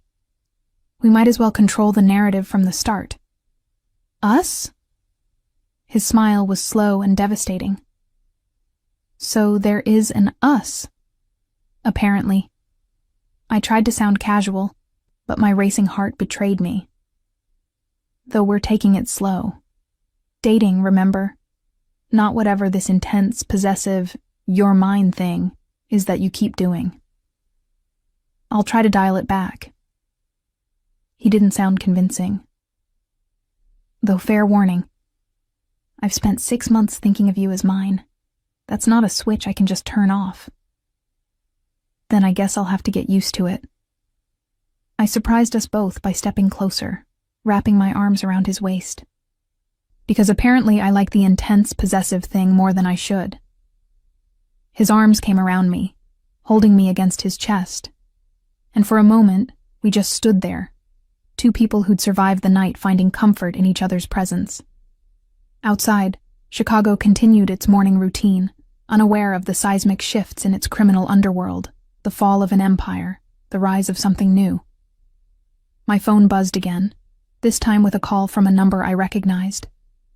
My former landlord from La Maison Rouge. Miss Sullivan? His voice was obsequious, nervous. I heard about what happened last night. Terrible business, just terrible. But I wanted you to know. The building is available if you want it back. I'd be happy to work out very favorable lease terms. Not necessary. I kept my voice professional, cool. Mr. Castellano already acquired the property. I'll be reopening soon. Oh. His tone shifted to relieved. That's wonderful news. Please let me know if you need anything. I hung up without responding, then looked at Theo. You really bought my restaurant? I really did. 2 months ago, when Marcus's financial troubles became public knowledge. I knew he'd have to sell assets, so I made sure I was the buyer. He seemed almost shy about it. I was going to give it to you for your birthday next month. Surprise. My birthday isn't for 3 months. I would have waited. He shrugged, but then Vincent forced my hand with his assassination attempt, and the timeline moved up. I shook my head, overwhelmed by the casual way he talked about buying buildings and surviving assassinations. This is going to take some getting used to. We have time. He pressed a kiss to my forehead. All the time you need. Lily emerged from the guest room then, looking rumpled and vulnerable in borrowed clothes. Are you 2 done being disgustingly romantic? Because I'm starving again. And apparently, Theo's kitchen has ingredients for actual crepes, which seems like a crime not to use. Since when do you make crepes? I asked. Since never, which is why you're going to teach me. She grinned, some of her natural spark returning. Consider it therapy. We'll cook, and you'll tell me all about how you poisoned a crime lord and lived to brag about it. So we did. I taught my sister how to make perfect crepes while Theo watched and worked on damage control via phone and laptop, managing the fallout from last night with the same efficient ruthlessness he applied to everything. Lily asked 1,000 questions, some serious, some teasing, all of them helping to process the trauma of the past 24 hours. And slowly, the fog of shock began to lift. I was alive. Lily was safe. My parents' murderers would face justice. And I had a chance to rebuild everything Marcus had stolen from me. My restaurant, my reputation, my life.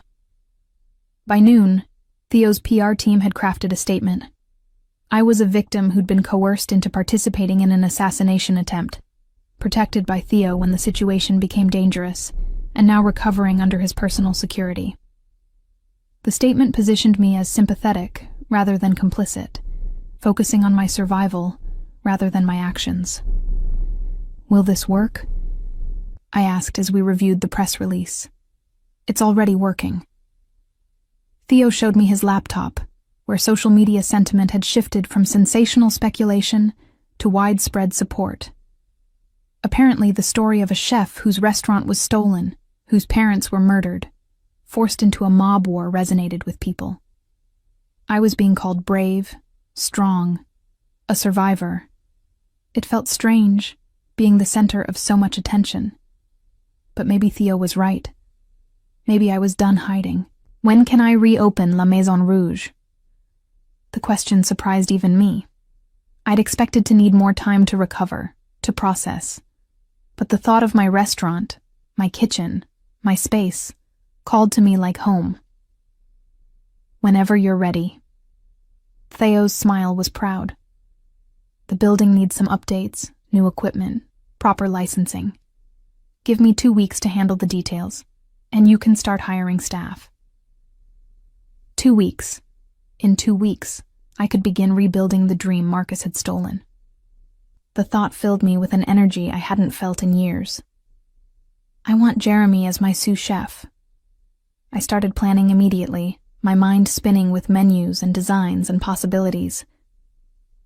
And I want to expand the concept. Not just French cuisine, but a fusion of techniques I've learned in the past 3 years. Something that represents who I am now, not who I was when Marcus knew me. Whatever you want. Theo's hand found mine. It's your restaurant, Tessa. Your vision. I'm just providing the building and the capital. And the security? I raised an eyebrow. Because I'm guessing you'll insist on that. Absolutely. He was unapologetic. At least until we're certain all of Vincent's allies have been neutralized. After that, we can reassess. I can live with that. I squeezed his hand. Thank you. For everything. For protecting Lily. For getting justice for my parents. For giving me back my dream. You don't need to thank me. His voice was quiet, intense. Protecting you isn't a favor. It's not a transaction. It's what I do because you're... He paused, searching for words. Because you matter. More than anything. Lily made a gagging sound from across the kitchen. Okay, seriously. The romance is getting to be a bit much. Can we maybe watch a movie or something? Something violent to balance out all this feelings talk? We did. We spent the afternoon on Theo's ridiculously comfortable sectional, watching action movies and eating too much food, letting the normalcy of the moment heal some of the trauma from the night before. And when Lily finally fell asleep between us, exhausted by everything she'd been through, Theo and I sat in comfortable silence, our hands linked over her sleeping form. This could be our life. Theo said it quietly, not wanting to wake Lily. Quiet moments, normal days, building something together instead of just surviving.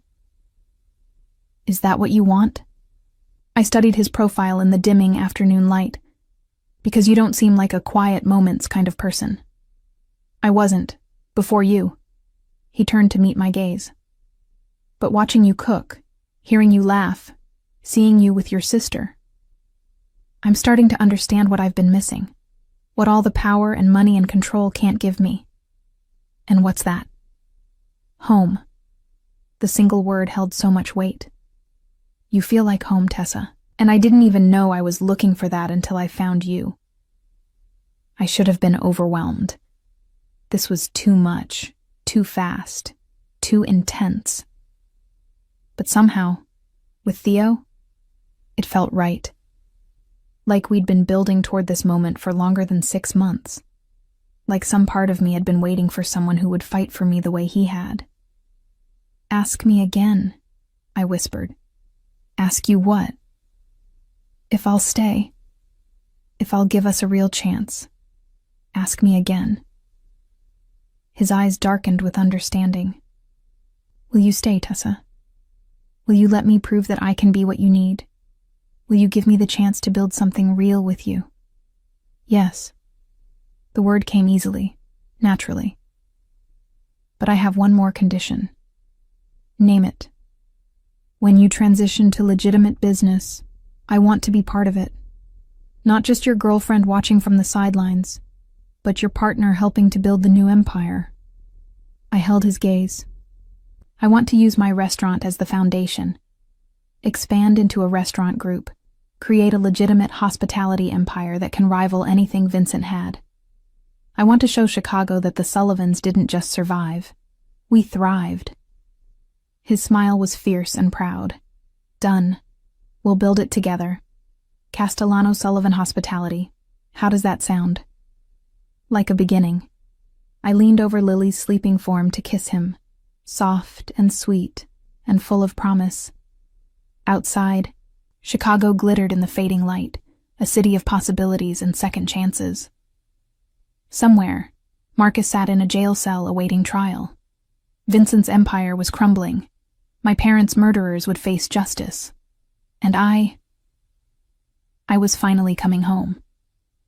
3 months later, I stood in front of La Maison Rouge, my restaurant, truly mine now, with Theo beside me and a crowd of reporters, food critics, and Chicago elite waiting for the grand reopening.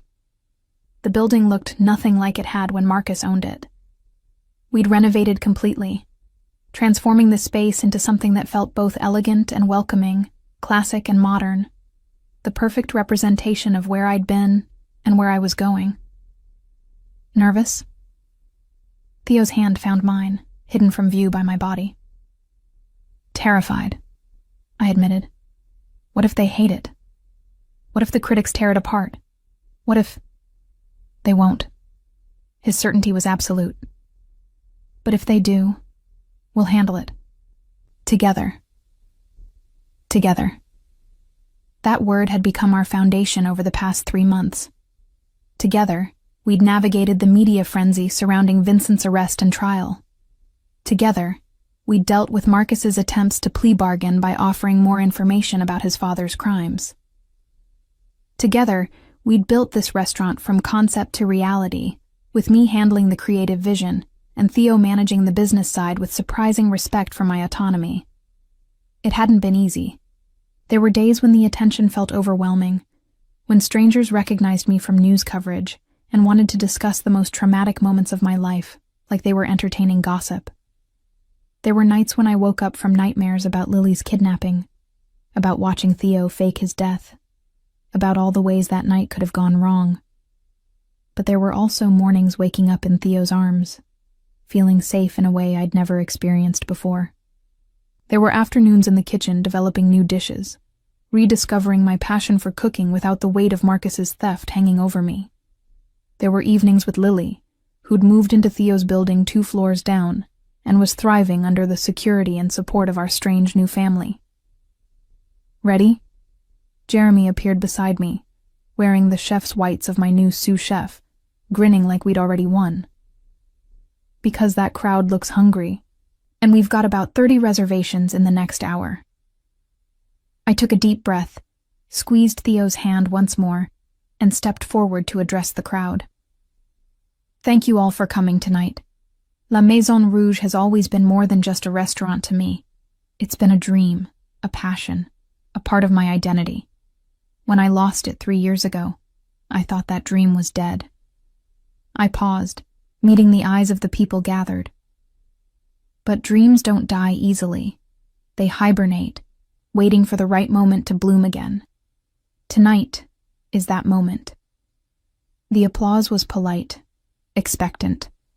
I cut the ribbon with oversized scissors that Jeremy had insisted were Instagram-worthy. And then it was time. Time to prove that I deserved this second chance, that my talent was real, that I could create something that would last. The evening became a blur of organized chaos that every chef knows intimately. Orders flying, pans searing, the beautiful ballet of a kitchen working at peak efficiency. My new team moved with precision, executing dishes I'd spent 3 months perfecting. Modernized French classics with unexpected twists, presentations that were artistic without being pretentious, flavors that made people close their eyes and savor. Theo stayed out of the kitchen. We'd agreed on that boundary, that this space was mine to command. But I could see him through the service window, working the dining room like the consummate host he was, ensuring every guest felt important, every critic got his personal attention. Around 10 p.m., a familiar face appeared at the kitchen pass. Robert Chang, the food critic whose review of Marcus's restaurant 3 years ago had praised innovative French fusion, without knowing every dish he'd eaten had been stolen from me. I'd spent years hating him for that review, for legitimizing Marcus's theft with his influential words. He didn't recognize me at first, too focused on the dish Jeremy was plating. Then our eyes met, and I saw the recognition, the shock, the dawning horror as he put the pieces together. "Miss Sullivan." He approached slowly, carefully. "I owe you an apology, a significant one." "You do." I didn't try to soften it. "But right now I'm more interested in whether you think my food deserves the praise you gave Marcus." "Your food?" He gestured helplessly at his half-finished plate. "This is extraordinary. The technique, the creativity, the way each element works together. I've eaten at Marcus's restaurants multiple times over the years, and this is so far superior that I'm ashamed I ever gave him a positive review. So write that." I held his gaze. "Write about what you're eating tonight. Write about how real talent can survive theft and betrayal. Write a review that tells the truth." "I will." His promise felt sincere. "And Miss Sullivan?" "I'm sorry." "Truly." I nodded, accepting the apology, but not absolving him. He'd have to earn his redemption the same way I'd earned mine, through honest work and time. The critic reviews would come later, I knew. But the real measure of success was the dining room full of people, the wait list growing by the hour, the reservations already booked solid for the next 3 months. We'd done it. I'd done it. La Maison Rouge was reborn, and this time, no one could take it from me. By midnight, the last guest had departed, the kitchen was cleaned, and my exhausted staff had gone home with praise and bonuses that made them smile despite their fatigue. Only Jeremy remained, sharing a bottle of champagne with me and Theo in the quiet dining room. "To La Maison Rouge." Jeremy raised his glass. "And to never sitting on Marcus again, because once was enough for a lifetime." We laughed, drank, and I let myself feel the full weight of what we'd accomplished. This was mine, built with my talent, my vision, my determination. No one could steal this. No one could claim they'd created it. This success was entirely, authentically mine. "I have something for you," Theo said, when Jeremy finally left, producing a small velvet box from his jacket pocket. My heart jumped. "Theo, if that's what I think it is, it's not." He opened the box to reveal not a ring, but a delicate necklace, a golden pendant shaped like a whisk, studded with tiny diamonds. "I know we agreed to take things slow, but I wanted you to have something to commemorate tonight. Something that represents your passion, your strength, your victory." I let him fasten it around my neck, the pendant settling just below my collarbones. It was perfect, elegant, but whimsical, expensive, but personal, just like everything about our relationship. "Thank you." I turned to face him. "For this, for the restaurant, for everything you've done to help me rebuild." "You rebuilt yourself, Tessa." His hands framed my face. I just provided some resources and support. The talent, the determination, the courage to face down your past. That was all you. We make a good team, I admitted. Castellano Sullivan Hospitality is going to change Chicago. It already is. He pulled out his phone, showed me the social media explosion around tonight's opening. Food bloggers were posting photos, critics were tweeting preliminary reactions, and the hashtag #La Rouge Renaissance was trending locally. By morning, everyone will know that Tessa Sullivan is back, and better than ever. And what about Marcus?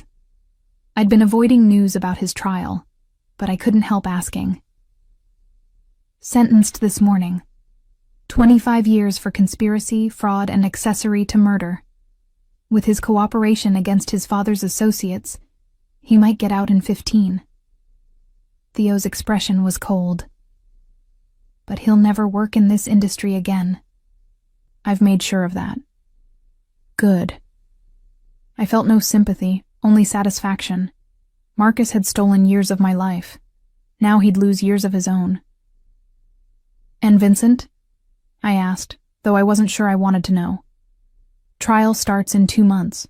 My lawyers are confident he'll get life. Theo pulled me closer.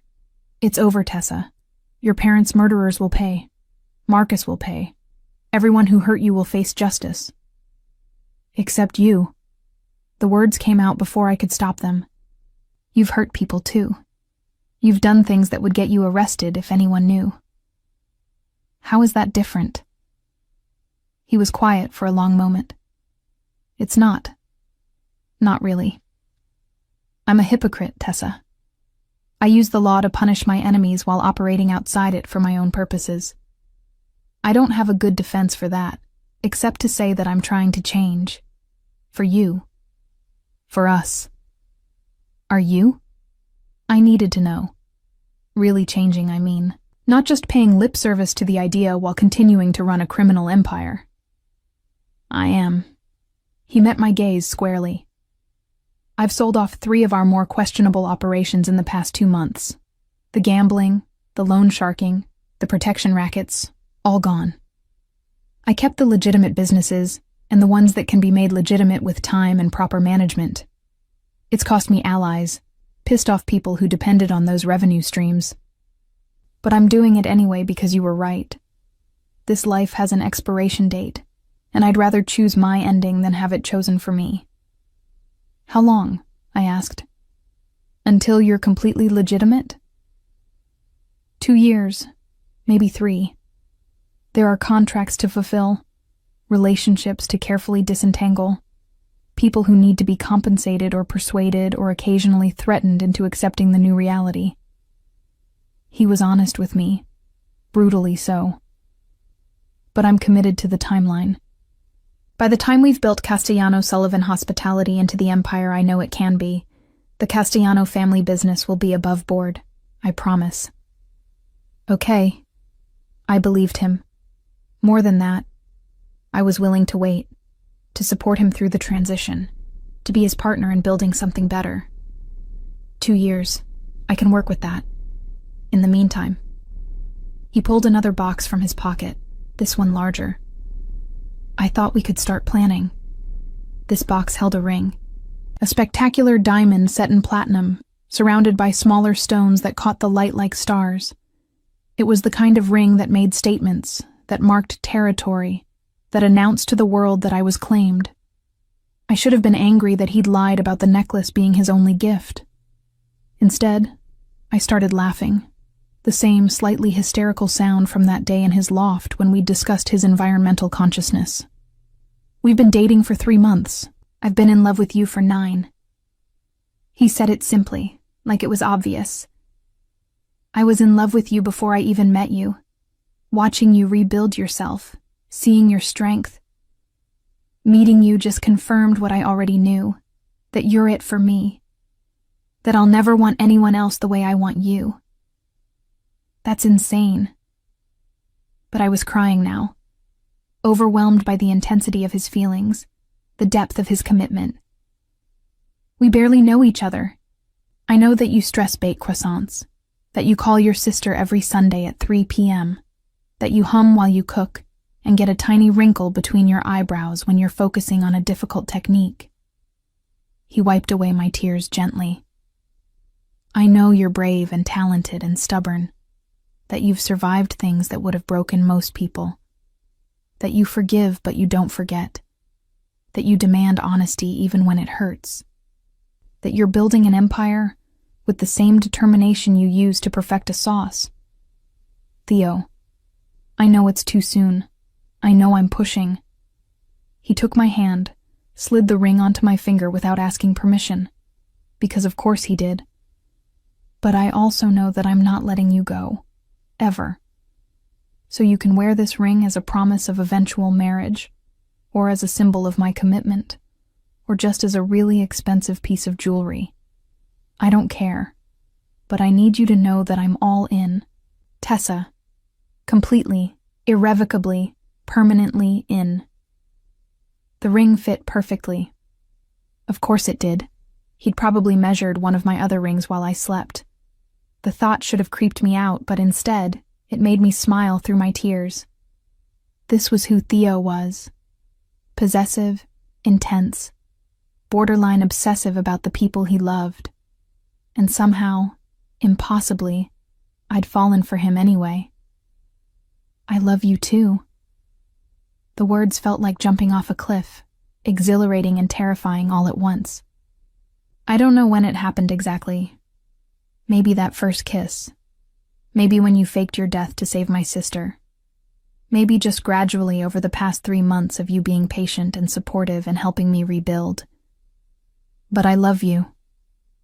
Even though you're a crime lord with questionable ethics and an inability to respect personal boundaries. I prefer transitioning entrepreneur with protective instincts.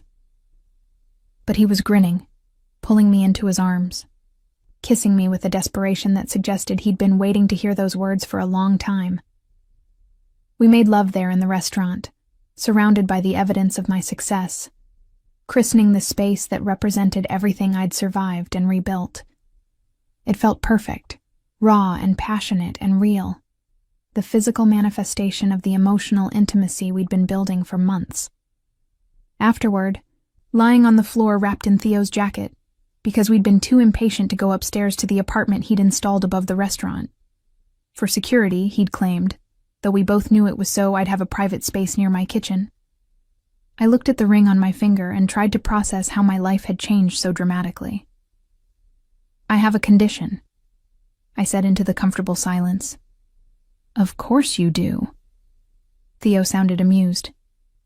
What is it? When we get married, and yes, that's when, not if, because I'm wearing this obscene ring and I'm not giving it back. I want the wedding to be here, in La Maison Rouge, and I want to cook the entire meal myself. You want to cook your own wedding dinner? He propped himself up on one elbow to look at me. Tessa, that's insane. You should be enjoying your wedding, not working. Cooking isn't work for me. It's joy. I met his gaze. And I want our wedding to be authentic. I want to serve food that I created, in a space that represents my victory, surrounded by the people who helped me survive. I want everyone who attends to taste what it means to come back from destruction. To know that no matter how thoroughly someone tries to break you, you can always rebuild if you're willing to fight. Okay. He kissed my forehead. We'll do it your way. But I'm hiring a full staff to assist, because you're not running that kitchen alone on your wedding day. Deal.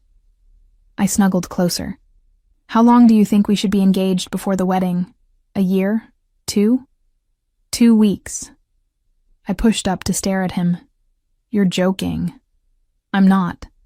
His expression was perfectly serious. I've already waited 9 months.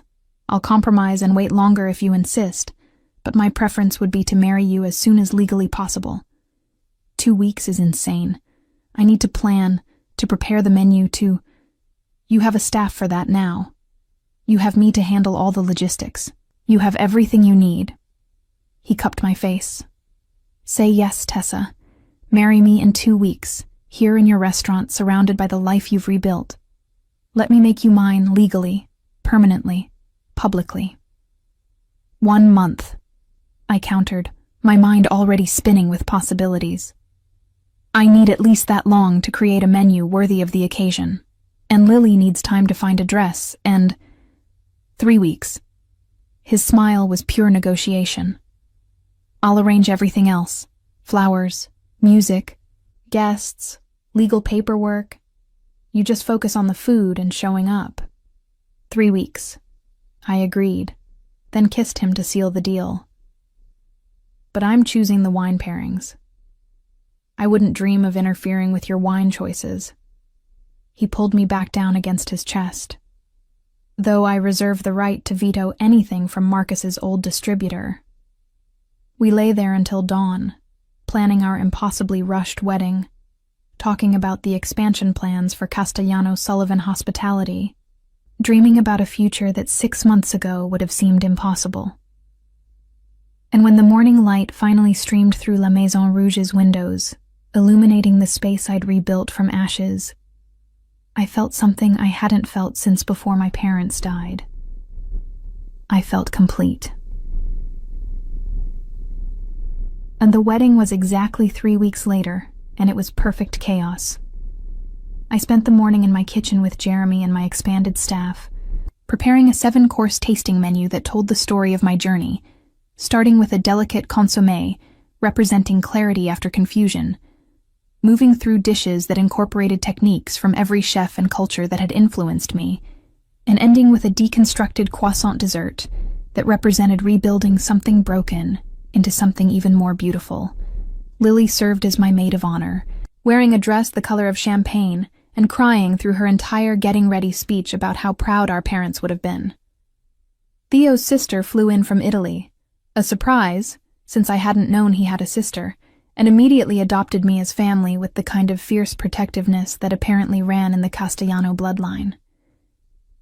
The ceremony was small, intimate, held in the main dining room with only 50 guests, our closest friends, key staff, and a few carefully selected business associates. No press, no cameras, except for one trusted photographer. This moment was ours alone. Robert Chang, the food critic, showed up uninvited with his review of La Maison Rouge's reopening printed and framed, a glowing piece that called my cooking transcendent, and publicly apologized for ever praising Marcus's stolen dishes. "Your wedding gift," he said simply, "and my penance." I hung it in the kitchen where everyone could see it. Theo's vows made me cry. Promises of protection, partnership, and permanent devotion delivered in that intense way of his that left no doubt he meant every word. My vows were simpler. I promise to build something beautiful with you. I promise to trust you even when it's hard. I promise to love you even when you're being an overprotective crime lord who can't respect boundaries. The guests laughed. Theo grinned and kissed me before the officiant gave permission, and I kissed him back, tasting our future in that moment. The dinner was a triumph. Every course was executed flawlessly, each wine pairing perfect, the entire meal a symphony of flavors that had guests closing their eyes in appreciation. Between courses, I worked the room with Theo, accepting congratulations and compliments, feeling the full weight of how far I'd come. Marcus's empty chair at his trial, facing a sentence that would keep him imprisoned through middle age. Vincent's frozen assets, his empire dismantled piece by piece.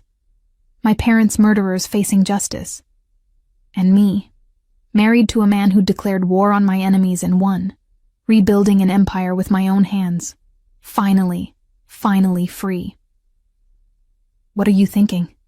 Theo asked during our first dance, holding me close as a jazz trio played something slow and romantic. "That I should have tried to poison you months ago." I smiled at his startled laugh. "Look what it got me. A husband with questionable morals and a tendency toward violence." He spun me gracefully. "A partner, an empire, a second chance." I tightened my arms around his neck. Everything I thought I'd lost forever. You never lost it. His voice was serious despite the moment. It was always yours. Your talent, your strength, your dreams. Marcus could steal your restaurant, but he could never steal who you are. That was always untouchable. Later, after the last guest had departed, and the staff had cleaned up and gone home, Theo and I stood in the kitchen where it had all begun, where I'd first added poison to his wine, where I'd taken the first step toward reclaiming my life. No regrets? He asked, leaning against the counter, watching me with that intense focus I'd grown to crave. Only one. I moved into his arms, feeling his warmth surround me. I regret that I didn't trust myself sooner, that I let Marcus make me small for so long. You're not small now. His hands traced down my spine. You're magnificent.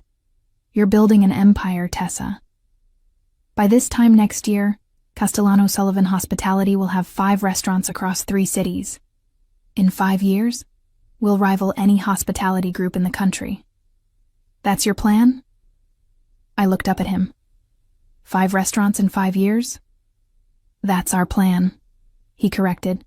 Your vision, your talent, your standards. I just provide the capital and the business infrastructure. This is your empire, Mrs. Castellano. I'm just lucky enough to be part of it.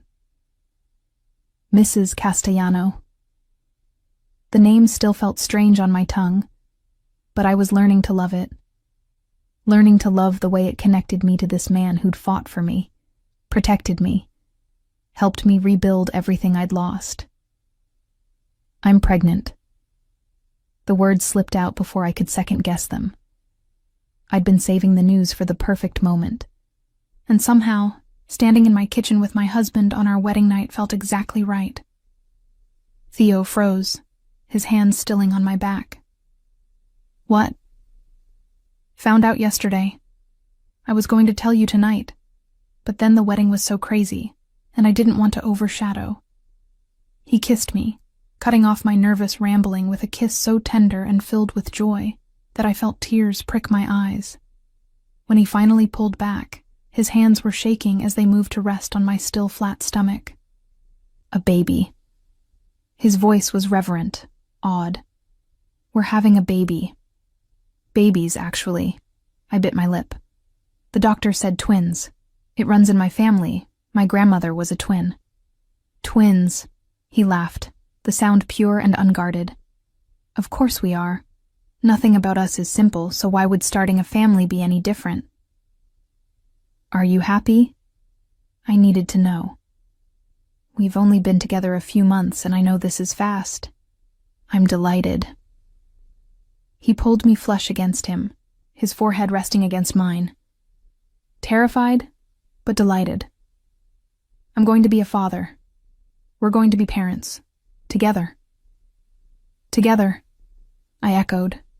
The word that had become our promise, our foundation, our future.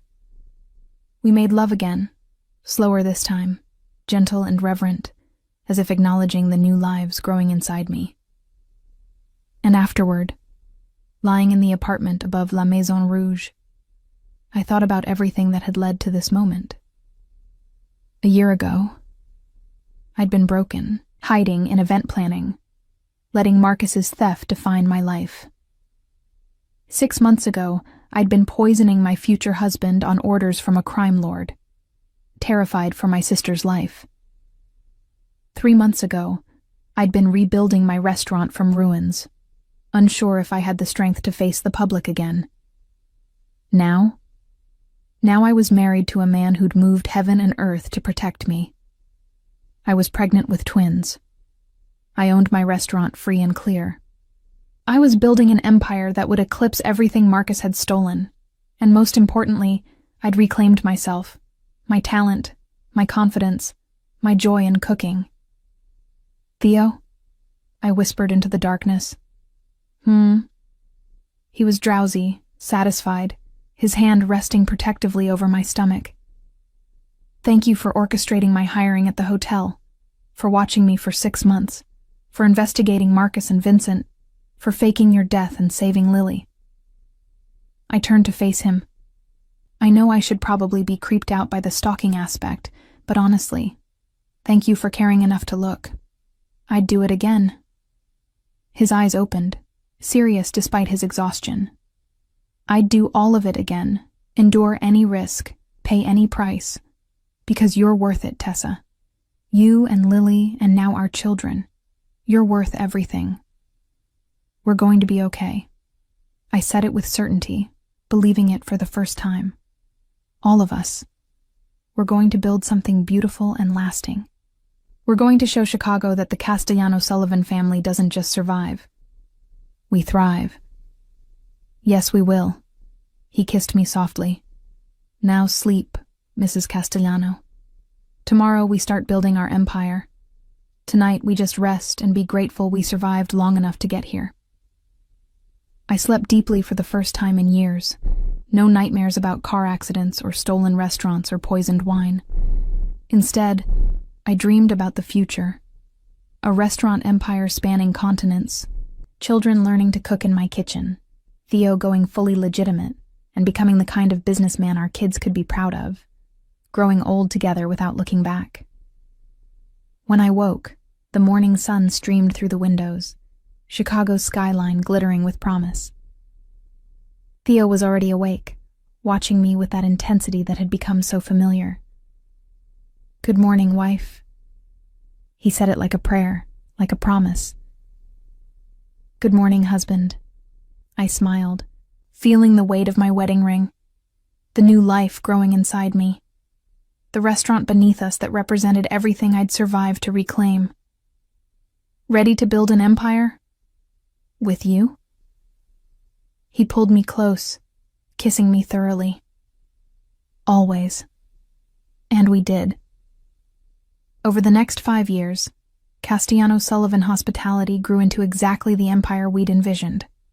5 restaurants became 10, then 15. Each one bore my signature style. Innovative, authentic, honoring tradition while embracing evolution. Each one told a story of survival and rebirth. And each one was staffed with people who'd been given second chances, who understood that talent and determination could overcome any obstacle. Theo kept his promise. The criminal enterprises were sold or shut down. The Castellano family business transformed into a legitimate powerhouse that dominated Chicago's hospitality industry. It wasn't easy. There were allies who felt betrayed, enemies who tried to exploit the transition, moments when going back to the old ways seemed simpler than forging ahead. But we persevered, together. Our twins, a boy and a girl we named Robert and Catherine after my parents, grew up in kitchens, learning to crack eggs and roll dough before they could write their names. They knew their father had a complicated past, but they also knew he'd built something good, something lasting, something they could be proud of. Marcus served 12 years before being released on parole, broken and forgotten. His restaurants had all closed within a year of his imprisonment. His name, once synonymous with culinary innovation, became a cautionary tale about theft and hubris. He tried to rebuild, but no one would work with him. No one would invest. The empire he'd stolen crumbled to dust while mine flourished. I never spoke to him again. I didn't need to. My success was revenge enough. Vincent died in prison 3 years into his life sentence. His empire completely dismantled, his name erased from Chicago's power structure. When I heard the news, I felt nothing. Not satisfaction, not closure, just nothing. He'd become irrelevant to my life, a footnote in a story that had moved far beyond him. And me? I became exactly who I was meant to be. Not just a chef, but an empire builder. Not just a survivor, but a woman who'd transformed her trauma into triumph, her pain into power, her stolen dreams into a dynasty that would outlast everyone who'd tried to destroy her. Every year on our anniversary, Theo and I returned to La Maison Rouge, now the flagship of our 15 locations. And I cooked him the same meal I'd served at our wedding, 7 courses that told our story, from poison to partnership, from destruction to dynasty. And every year, he'd look at me across the table with that same intensity he'd had the night we met, and he'd say, "Thank you for trying to poison me. Look what it got us." And every year, I'd laugh and raise my glass and toast to the most unlikely love story Chicago had ever known. A chef and a crime lord who'd built an empire on the foundations of revenge and found love in the ruins of war. We'd survived. We'd thrived. And we'd proven that sometimes the best revenge isn't destruction. It's building something so spectacular, so undeniably successful, that everyone who tried to break you can only watch from the sidelines as you soar. That was my recipe for revenge. Take everything they stole, rebuild it better than before, and create an empire they could never touch. And it was delicious.